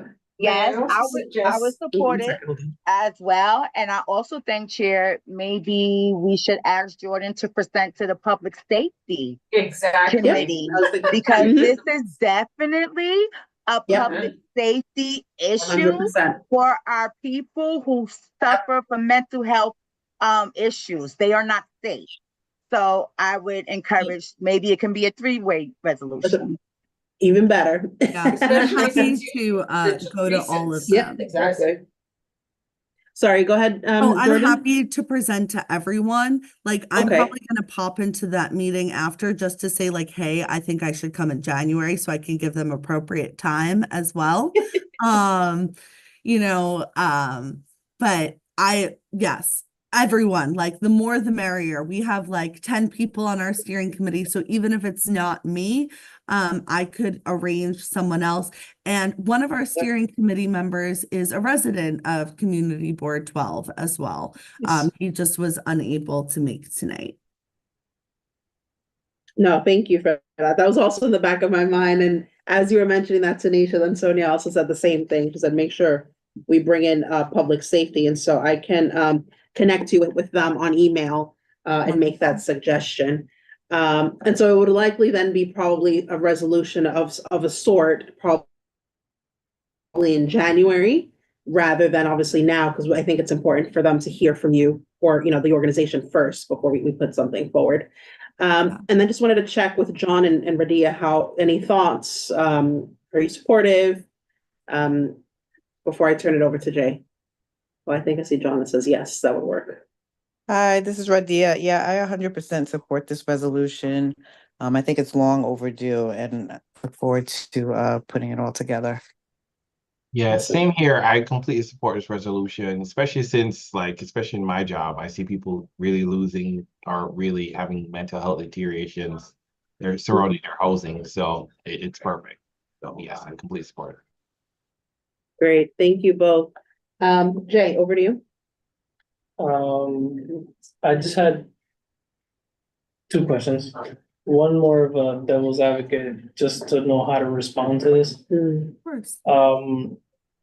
Right, you're saying you want people with lived experience to respond to these situations.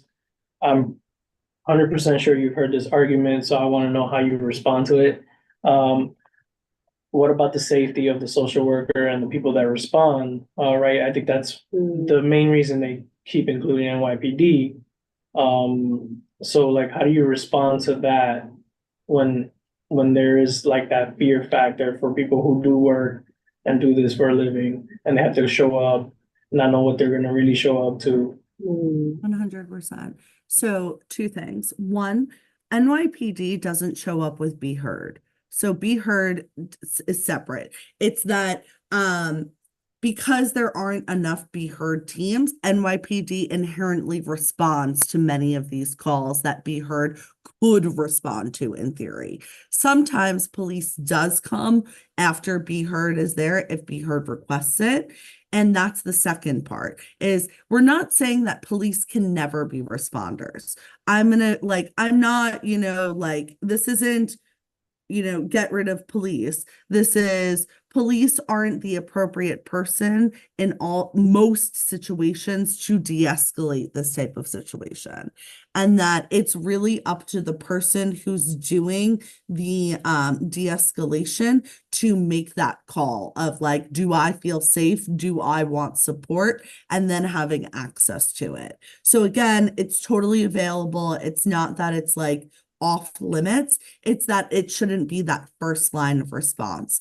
And the other thing that I would say for that too is very often the people who are served by Be Heard or lots of just members of our city have really been plagued by poor services through, bureaucratic systems that have led to distrust, and seeing things like a uniform or sirens can really be triggering and escalate the situation further. So again, not that it can't be, but maybe like, let's rethink about how we do this type of response. So we're really looking to calm people and not, create more chaos. From, I guess, sort of information based on the people on the ground, has anyone ever been hurt in responding? So I don't know about Be Heard specifically, but the Cahoots program has had has been around for like at least over 30 years. And they've had literally like a handful of situations where someone has been harmed. It's really, I think, about that the de-escalation skill set, right? And how can we connect with people and creating not only systems, but environments that support de-escalation. And obviously the environment changes, right? And part of this has to do with how many people respond. And you know, what we're calling for isn't like, if someone has a gun or a weapon, police are going to respond automatically. That wouldn't have a be heard response, right? But if someone is, you know, feels uncomfortable or says that they, you know, are thinking about hurting themselves, but they don't have a weapon, that is should be heard eligible. The reason why I'm making this caveat is in the beginning of that video that I showed you, it talked about Win Rosario.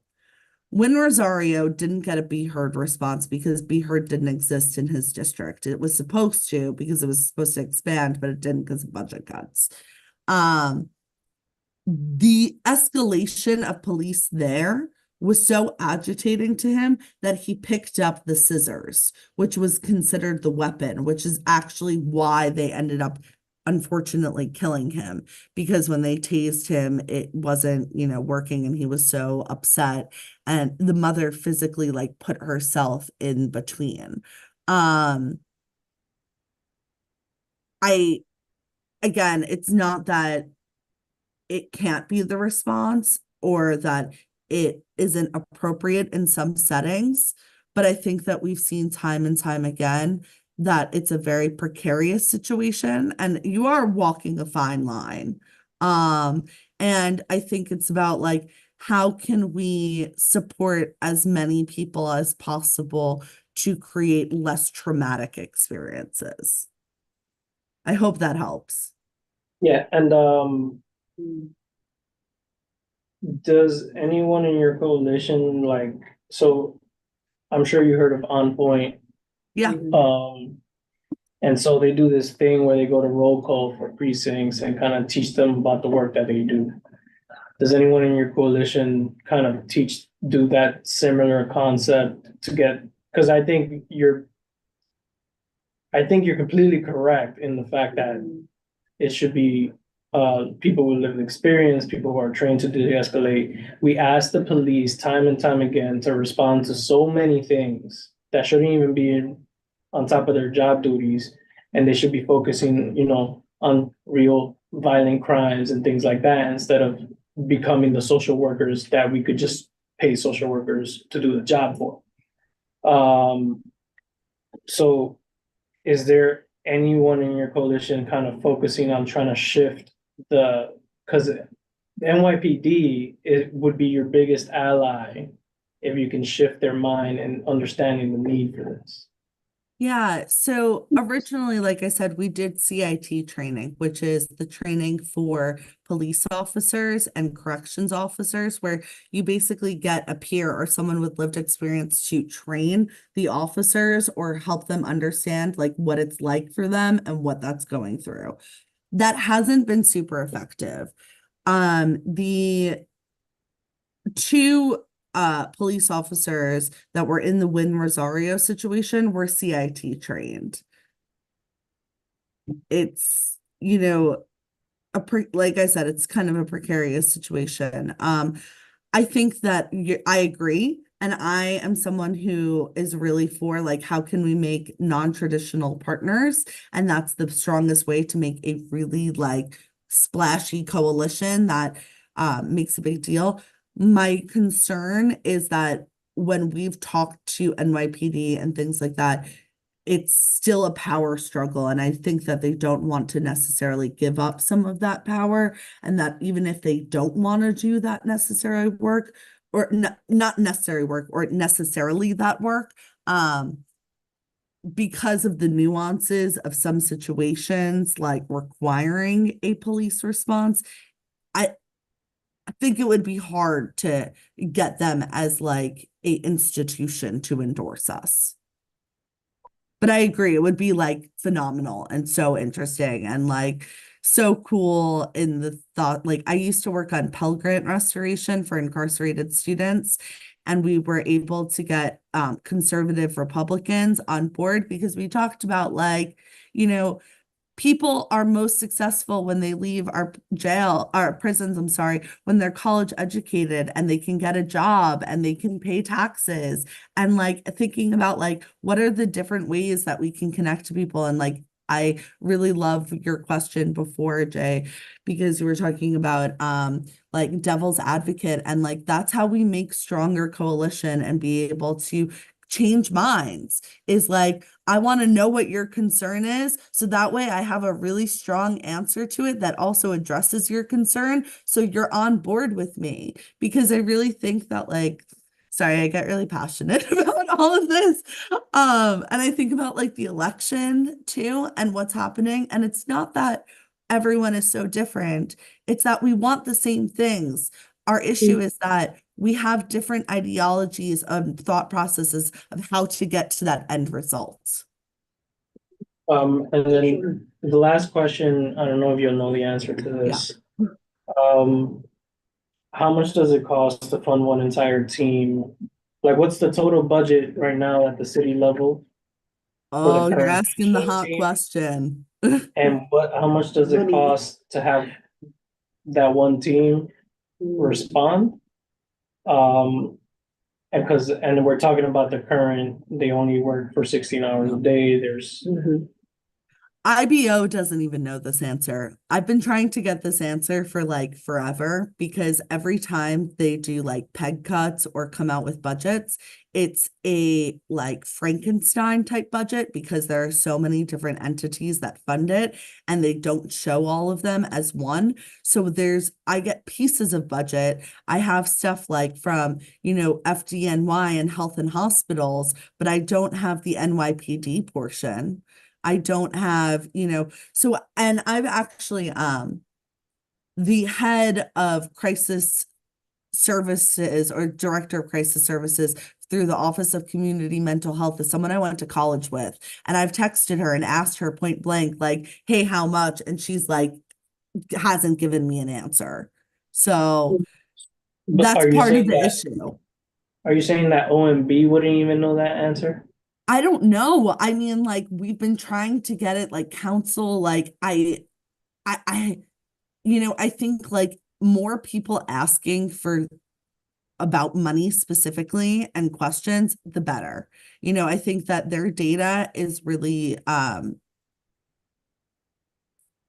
don't want to say shoddy, but like limited and very specific of what they're willing to show to the public. And I think that like, when we're talking about efficiency and tax dollars and the importance, like this program has so much potential, but we're not utilizing it in a way for like the biggest bang for our buck to make like to support as many people as possible. So the fight goes on to find the budget numbers. Thank you, Jordan. And then we'll take the last question from Indiana. Thank you, Chair. I just had a recommendation. Again, kind of like to my other recommendation about thinking how you might be able to refocus. I think that maybe setting some smaller goals in the meantime could be helpful. Like the city council, when they're negotiating the budget, can negotiate like additional side things that are not related to money, and they're called terms and conditions. And so sometimes the council can say, like, for example, with asylum seekers, one of the terms and conditions to approving the budget was that the administration provide more numbers about more details, more information about the population that they had in shelter, where they were coming from, what services they were, receiving, length of stay. And that was something that, the budget, they were not going to pass the budget unless the administration agreed to these things. So even if you can't get a budget win in terms of dollars, right? Some of this information that you're looking for, if it didn't come up in a public hearing, right? Like maybe going back to the relevant council members or multiple council members and, saying like, how about something that will increase transparency on the spending for this program or improve transparency with NYPD budget. Those are like small wins that can ultimately add up to help you get the information you need to make your case. Thank you, Chair. And I'll just add to her, I think I want to say Jamila can confirm this if, Councilwoman De La Rosa is probably in the BNT team, the budget negotiation team, that those are the members that get selected to partake. So those are the people you really want to speak to. And it's an election year. So like all these people running for mayor and running for all other seats, like good time to ask them for a meeting. Yeah, and more people asking for meetings, the better. Thank you so much, Indiana, for that idea.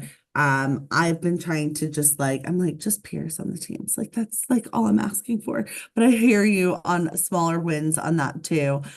There also is a bill. I don't know the number offhand. It was sponsored by Councilmember Brennan, and it's about more data and transparency. And it was also introduced or it might have been introduced before the oversight hearing, but it was, lopped in on that.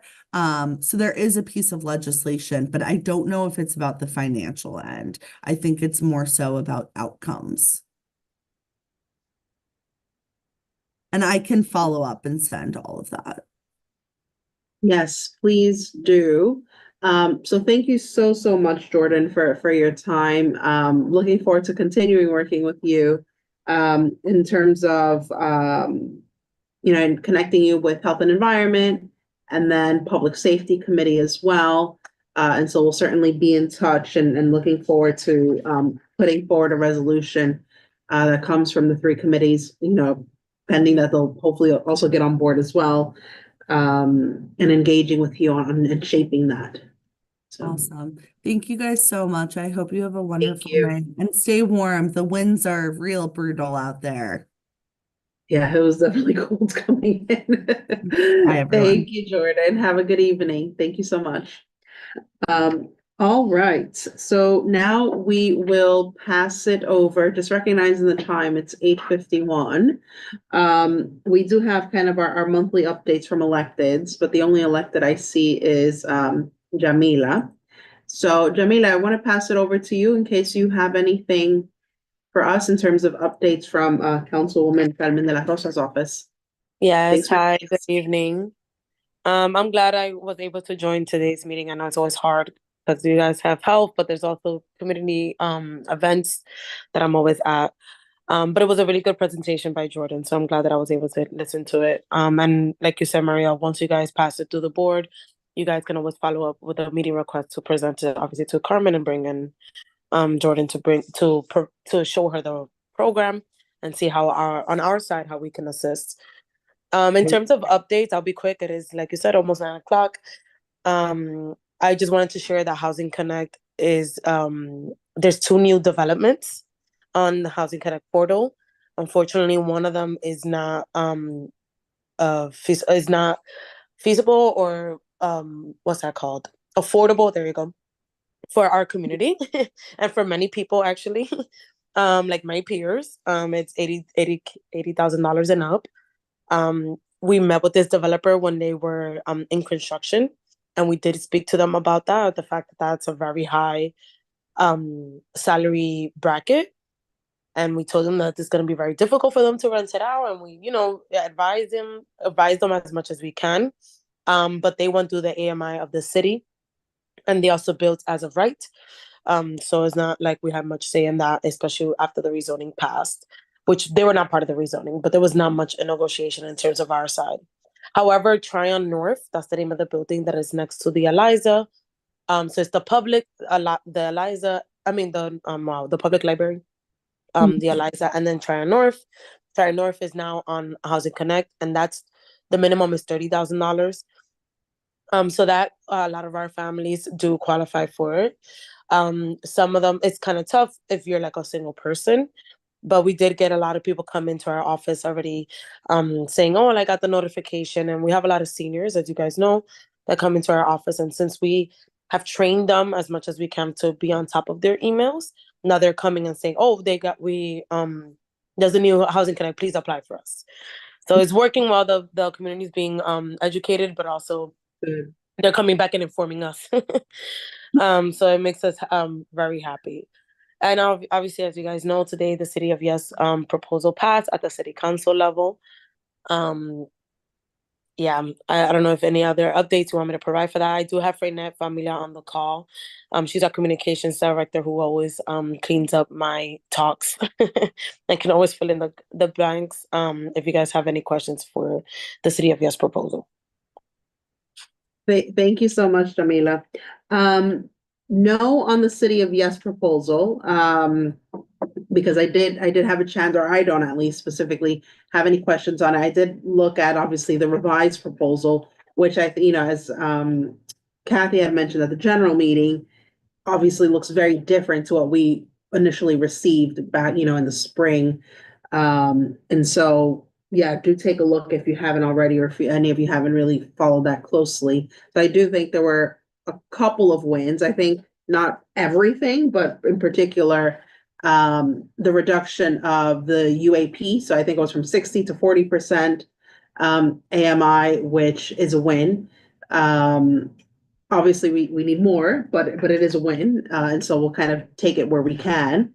And then I guess maybe the question for you is, I did note that the council had passed, if I understand, the bill to shift the fees, the broker's fees from those seeking apartments to the landlords, and just wanted to see if you have any kind of comment on that, which I think is a huge win for New Yorkers.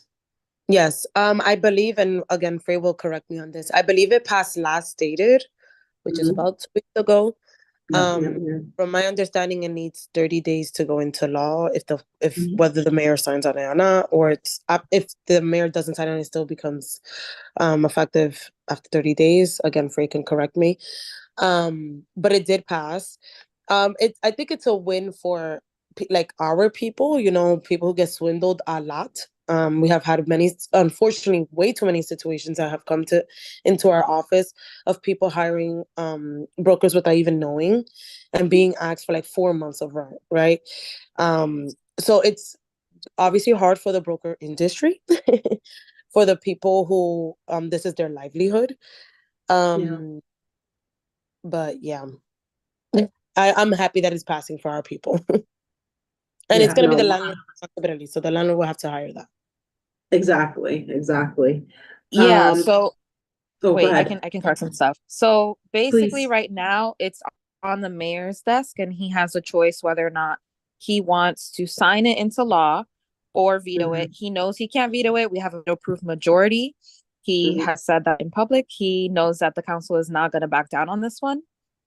And he's giving up by pretty early, but he said he's not going to sign it because he wants to be petty. But despite that, that means that after that, I believe it's 180 days that it goes into effect, and it doesn't completely get rid of brokers. So it doesn't like destroy completely like the livelihoods of some real estate brokers. It shifts the responsibility of who's supposed to pay the fee. If you decide that you want to go out and get your own broker because you wanted to hire them, that is completely fine, right? You chose to hire and employ that person. Those fees are your fees. But landlords often will use brokers and then pass on those fees to the person who's seeking an apartment. Oftentimes, there's not even a door open, and the tenant or prospective tenant is just giving their own tour. So not only are they incurring these fees on top of moving fees and application fees, they're not even seeing the real benefit of the service that they're being provided. So this simply shifts the responsibility over to the landlord. It's already a lot of prospective renters are paying up to $10,000 in just those initial fees before they even start paying rent. So we want to alleviate that burden, because that is part of how the council is trying to address the housing crisis. That's part of it. People don't have entry into apartments. And that notion about the broker's fees being baked into the rent, the majority of the housing stock in New York City is rent stabilized. They cannot raise the rent without the rent guidelines board raising the rent. They can't just bake the fees into the rent. That is not true. Now, we do invite you guys to join us in the fight for the rent guidelines board to not increase the rent again, because that is coming up in a couple of months. And it's really, really, really crucial that people show up, because they have raised the rent twice now, despite us introducing legislation, resolutions, rollback, asking for rent freezes, and they instead chose a rent increase. And, you know, there's members of our community, like in the Legal Aid Society, who are on the rent guidelines board and, you know, are distraught every time there's a vote against the people, right? So we invite you to join in on that fight. If you have any questions, I'm going to drop my email in the chat, but happy to answer any other questions. Yeah, no, thank you. Just two follow-ups to that, and then Tanisha, and then I saw your hand, Sonia. Rent guidelines board. Yes, that's exactly what was on my mind today, actually. When I sent an email to Adang and got an away message. So I will be following. He joined us last year and gave a really good presentation in regards to how does the rent guidelines board work. I think what is unfortunate is that we didn't have enough people actually here to hear like the amazing presentation he gave. But more importantly, as you mentioned, that engagement that needs to happen now rather than once those preliminary numbers are out. And so I think there's probably an exercise of saying, you know, what is the strategy that we need to kind of plan out before, again, you know, everyone's up in arms in April and May saying, oh my gosh, these are the numbers. And so let's pick that up offline in terms of what that looks like, especially since we have so many rent stabilized apartments in our community. The other thing is we actually, someone had reached out from, what is it called? The Park Overture. So this is the building on, I think it's Sherman or Nagel. Sorry, one of these buildings. And this is one of the buildings on Housing Connect. They were meant to join us today and they couldn't make it. But they will be joining us, or they agreed to come and meet with us in January. This is, of course, the building that unfortunately is not very affordable. So we'll be meeting with them and then, so certainly, you know, for your office, but also for the wider public to come and join that meeting. Yeah. Tanisha and then Sonia, and then back to Indiana, because I also want to acknowledge the order. Tanisha? Thank you, Chair. First, I don't know if I missed it, but how did our council person vote on the City of Yes?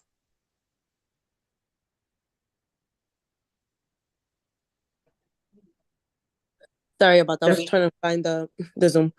Our council member did vote yes. Okay, well, I want to put on record that's disappointing. As someone who lives in a multi-generational home, because their grown children cannot afford rent in our neighborhood, it is very disappointing, as you have just brought up the rent control board. I mean, the rent hike board. I'm just really confused because one thing that I haven't heard said here is that it has a mayor majority. And it's really, you know, it's really like hypocrisy for the mayor to say that he wants to create more housing, and that is why he's pushing this City of Yes through. And on the other side, coerce the people on that he has appointed to the rent guidelines board to raise percentages more than they have been raised in the last 20 years. I believe what's right in front of my eyes, not something that's coming years from now. My biggest question is, how does the City of Yes address the housing crisis right now? What are all the people who are homeless and houseless right now supposed to do? And all of this is for 80,000 units in 15 years? Am I the only one that is like, this is not feasible? So what are the homeless people supposed to do for the next 15 years? What are the young people that were raised in this community who can't afford to live in this community supposed to do in the next 15 years? How does this city of yes, and this is a question that I'm going to ask here. This is a question that I'm going to ask our council member. This is a question that I'm going to ask the whole city council. What does that do to address the housing crisis that we have right now at this moment? I feel like I'm living in a different reality, because we have to realize that we have a whole bunch of people. We have 1 in 8 children here that are homeless right now. Yep. By the time we get these 80,000 units, them children will be teenagers. Them children will be young adults. So what are we doing?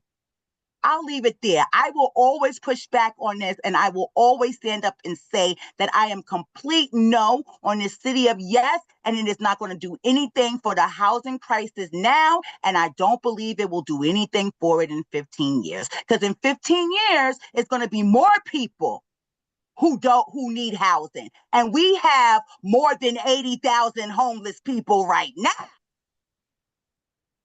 I'll leave it there. Thank you, Tanisha. Sonia? Just to piggyback on what Tanisha said, I think I read a couple of weeks ago, 160,000 K-12 students that are homeless. Yep, that's the in figure. New We're York talking City. about the 1 in 8. Yeah, it's crazy. In regards to the rent control Guidelines for it. presentation, the Yep. guideline, is it possible for that presentation to be given again to a larger populace versus just this committee? So yes, and that's a good suggestion. Maybe it's something that maybe we can ask Adang to do to the general meeting. We can That'd ask be great. Kathy. There obviously is the recording of it as well that can be shared. Because he did present at a committee meeting. And one of the things that when we had that discussion, I think when he presented, it was probably like March. There's like a whole list of public town halls and public meetings that will happen prior to the preliminary numbers that come out from the RGB. And I think Tanisha's point is, important to remember, and Adang made this point as well. Right now, the way it's structured, a lot of the people are, appointed by the mayor. And so obviously they usually tend to vote a certain way rather than kind of in a tenant friendly way. But something that he had brought up in that presentation, I recall, was around the research that they normally do to start kind of pulling out those figures. And that's why engagement now is important before, once they kind of made up their minds around a figure. And so one I can do is I can share that link, and 2, follow up with him and Kathy and see if maybe we can get something at a general meeting. And I think it, back to Carmen's team around, can we organize something that really involves like a really big swell of people that are involved in this from the beginning, not when we hear those figures. As far as, and also this committee to be present in those meetings. I had shared those around, and I think some of the committee members were able to attend those meetings. Yeah, to your point, Marielle, when we, for last year's, the time frame that the Rent Guidelines Board was going to be heard, we were trying to push for them to have a hearing in Manhattan, but like near us, not all the way downtown. So that's something that we definitely are going to push for again, but obviously with way more time. And if we are successful in getting the date and them to come up here, then we're definitely going to have an event, like maybe like a town hall or some type of briefing, again, to educate our community and mobilize them. Because in a housing town hall, that was one of the biggest things that we talked about, was the Rent Guidelines Board and the increases in how people don't get notified. And to this day, people are still like, why is my lease different now? Why is it broken up into 2-year for the 2-year leases? Stuff. So our goal right now is leading up to the actual hearings is to try to get one up here. The elected officials wrote a letter last year. I'm assuming they're just going to keep pushing that letter to make sure it comes up here and then mobilize our people. Sounds good. Well, I'll pick that up offline, so maybe we can start organizing what that looks like before the holiday break. So that way, once we're back from the break in January, we can hit the ground running on all of that stuff. Indiana? Thank you, Chair. I'm just going to be a broken record and say this upcoming year is an election year. So like, yes, a community meeting would be fantastic, but let's also invite everyone who wants our vote, right? Yep. And also to put like pressure on the mayor too, right? I feel like he was a lot nicer once all the investigations and things, started to really bubble up. So I think it's an opportunity for us to really put pressure that we otherwise, I don't think would have made much of a difference as we saw last year. The only thing I wanted to say beside that is that we have a new president taking office very, very soon, and we have a lot of undocumented immigrants and mixed status families in our community. And one thing in particular that somebody that I'm close with raised, she's undocumented and a recent arrival, is there's a lot of fear around should people move because immigration courts and ICE and CBP may have their home addresses. So just put something on the burner that maybe like information sessions about what, like data privacy protections are in place for students in schools. And to the extent that we can get providers to give recommendations on should people be thinking about moving, what kind of safety planning should they be doing? I know when I was working on this in the first Trump election, we would tell people like write down all your medication names and the dosage and make sure that you have a copy of that on you and that somebody at home has a copy of that. Like think of who's your phone tree, who's going to pick up your kids. Like, unfortunately, we've really got to get the ball rolling on those conversations in our community, and I'm happy to help any way I can. Thank you. Thank you, Indiana. So on the information session, we did raise this, you may recall, at the November meeting, and we spoke about it briefly. And I reached out to kind of a couple of elected offices, and I'll follow up because I think that's exactly right. Something needs to happen now rather than, January, 22nd. And so, yes, that's certainly, and I think the other thing is, particularly on the data privacy thing, I do know, for example, the Department of Education, they've kind of come out and said, well, we protect our families, we protect our students, and so it really is kind of across the city. But I also want to recognize the comment that Tanisha put in the chat, where we've unfortunately seen comments by people of the current administration, city administration, saying things otherwise. So there's that also.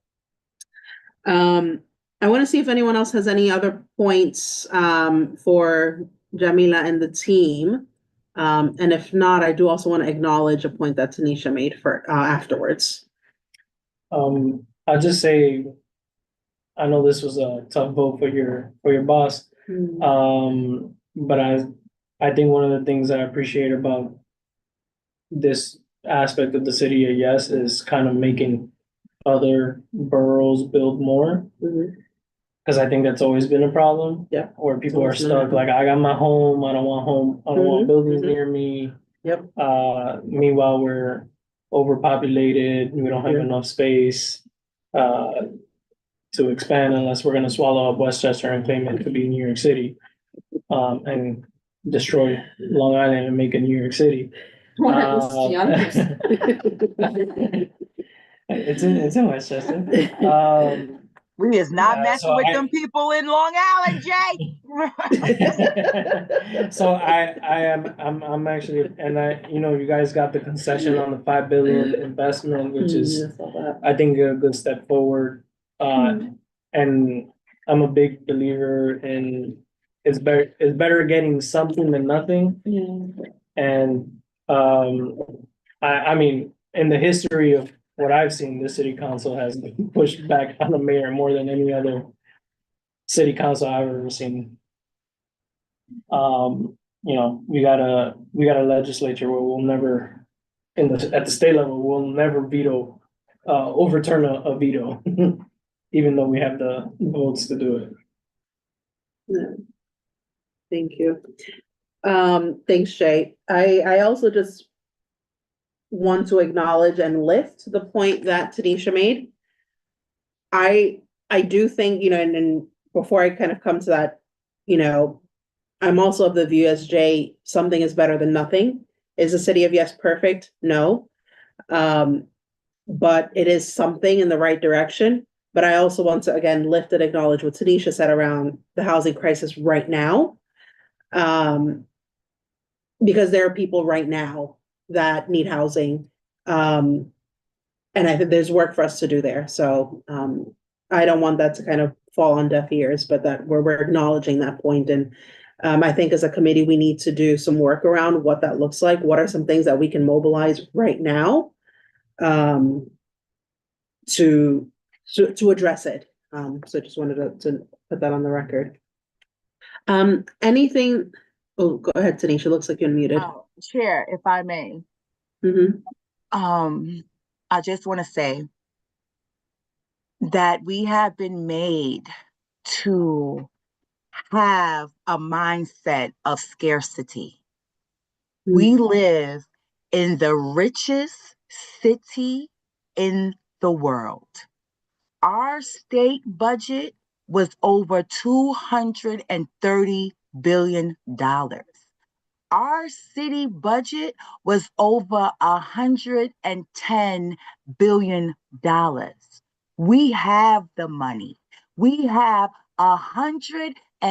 over 120 billionaires, billion with a B, that live in New York State. The budget is a moral document, and every year they are failing our city, they are failing our people, and that they have made us be happy for crumbs. And I will not. It's not good enough that some of the things are good. If it's not addressing the immediate needs of the people right here, right now, then they are not doing their job. And I'll leave it at that. I hear you 100%. And I think one of the good things about the IBO presentation, where they talked about just the basics of how New York City budgeting works, there is an exercise not just for this committee, but the wider community board. And thank you, Jay, for making that recommendation for them to present to all of us and say, get informed, myself included. This is how this cycle works. These are the opportunities to be meeting with your, elected representatives, having those meetings, those conversations, to push for those things that we need now. So I hear you 100%. So thank you for that. Just wanted to see, finally, I want to be mindful of time. If we can, it's already 9:17. If we can close out by 9:30, that'd be great.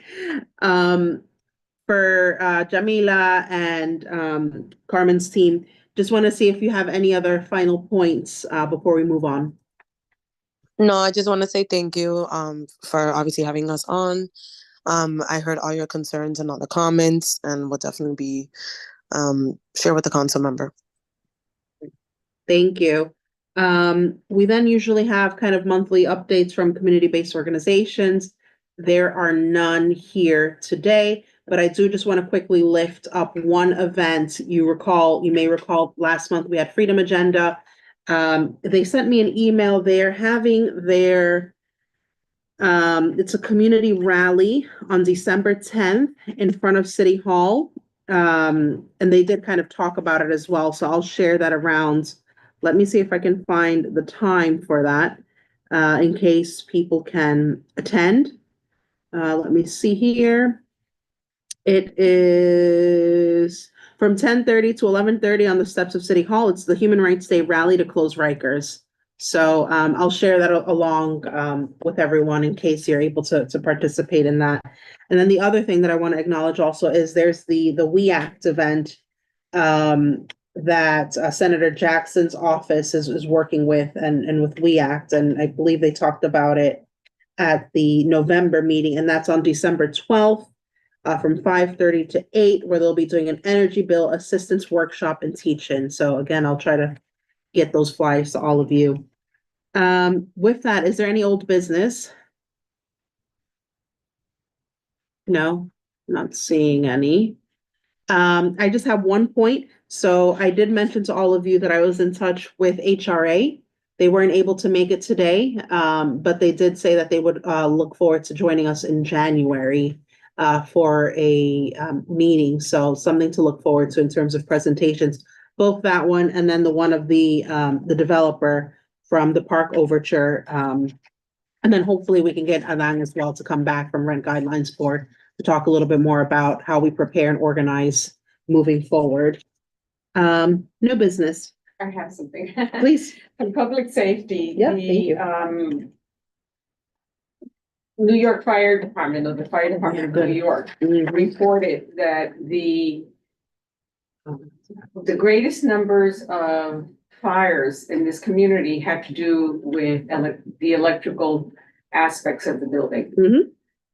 Therefore, because these buildings are over 100 years old, I do not know what this committee can put together as a resolution or a guideline for owners to be made accountable. I mean, you walk into many of these apartments. My father is a perfect example. He has a 4-bedroom apartment, and in each bedroom there are like 4 or 5 power strips, and that's crazy. Yeah, because the building is not made, to handle it, and that's one of like what 30 apartments in the building. So I don't know what this committee can do to move forward in making the owners accountable, aware and accountable to doing something in regards to the electrical aspect of these very old buildings. Really good point. So my understanding is, and I'll need to double check my background and my information, but depending on when the building was built, landlords actually don't have an obligation to make any updates to electrical outlets within the building or within the apartment. And I think then it gets a little bit, I don't know, we'll need to double check this, but then where's the difference between, Department of Buildings and then HPD? So it's a little bit, like, my understanding is the outside public areas, it would be Department of Buildings. They're responsible, or they have oversight over those areas. And then inside the actual apartment, it can often be HPD. One of the other things is, in the past, we have asked for in the budgeting thing is for updates to electrical outlets, because you're exactly right. A lot of our apartments are super old. There's probably like one working outlet, and it's not equipped for, the way we live today.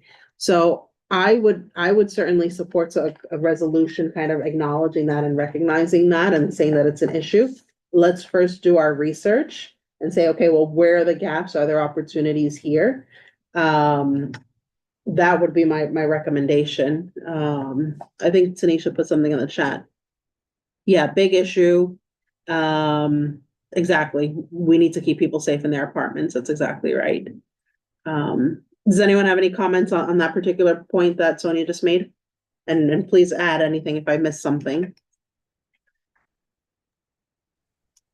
The only idea I had is maybe over the break we can, and I'm happy to explore this, but see like what, maybe there's like college professors in the area who have done studies on this, or some, like maybe there are other cities like in Europe that have older buildings, and see like what are some of the solutions that they're doing, and maybe find like advocacy points, I guess. I don't know, just some brainstorming. I'm happy to help with that. But just Yeah, I think like, so like if we can't change the law, like how have other cities that may have similar problems tried to address it? that's a really good point, particularly the ones in Europe, where obviously a lot of those buildings are, several hundreds of years old. And because of things like, preservation and things of that nature, they can't necessarily, they have like restrictions in terms of how they update those things. And I'm just looking at it now. Yeah, so it says here, just really quickly, it looks like it'll be Department of Buildings probably, and a little bit around HPD. And we do have a Manhattan person for Department of Buildings, and they're overdue for a committee visit, so we want to ask them as well. Thank you. Any other new business? I have some. I have new Please. business and I have a comment, Okay. some news for y'all. So Okay. first, new business. So we know that we have our committee that deals with the land use. Yeah. Mhm. That they're pushing for something to be built on 163rd in Amsterdam that's been abandoned been a lot for a long time, and people just like to put trash and stuff in it. So I would like us as the Housing and Human Service Committee to talk about putting some affordable housing. And an announcement that I have is we will now have someone on the community board who is a recipient of the Presidential Volunteer Service Award, and her name is Tanisha Grant. I will be getting that this December, the 22nd. It's usually done in DC, but we will be doing it for the first time in Harlem at the Schonberg on December 22nd, and we had to do it quick before that man gets into office. So, yay, we out here working. I'm putting in them volunteer hours. Congratulations. That's amazing. Congrats. That is That's amazing. wonderful. Thank you. More than well deserved, Tanisha. That's awesome. Thank you so much for sharing that news with us. On your point around 163rd in Amsterdam, let me follow up with Wayne. I also know that Manhattan Borough President's Office, he had this project called Housing Manhattanites. And part of that also included identifying sites throughout Manhattan where we could build affordable housing. I'm not sure if that's still happening because that was about 1.5 years ago when he was doing that. I don't know if that link is still open, but we can reach out to his team as well and say, look, did you know? Let's look at this. So thanks for flagging that. Great point. I think the only other thing for me on new business, and I'll be quick. I see Sonia, you're trying to get out of here. Me too. You and I both are like, just for all committee members to really think about what are the issues you're really passionate about. I think we shared this back in September. I know, Tanisha, you've been really focused on mental health, and thank you for kind of, bringing the different presenters and really kind of seeing that through. Again, if there are particular issues that you really want to push forward and see, let me know. Like, please do it. There's plenty of work to go around for all of us. So just wanted to, have a think about that over the holiday break. And then, yeah, just wishing everyone a wonderful holiday period. And thank you for all the work you do, because it's not easy, but thank you. It's appreciated. Thank you for leading us. Thank you, Chair. It's in partnership. So thank you all. Thank you. Take Happy care, holidays, everyone. everybody. Thank you. Can I Likewise. get an official motion to close the meeting? You're adjourned. Motion to close the meeting. Second? Okay, awesome. Thank you. And it is 9:27 p.m. Thank you, everyone. Take care and have a wonderful evening. You too. Bye. Happy holidays. Bye. Thank you.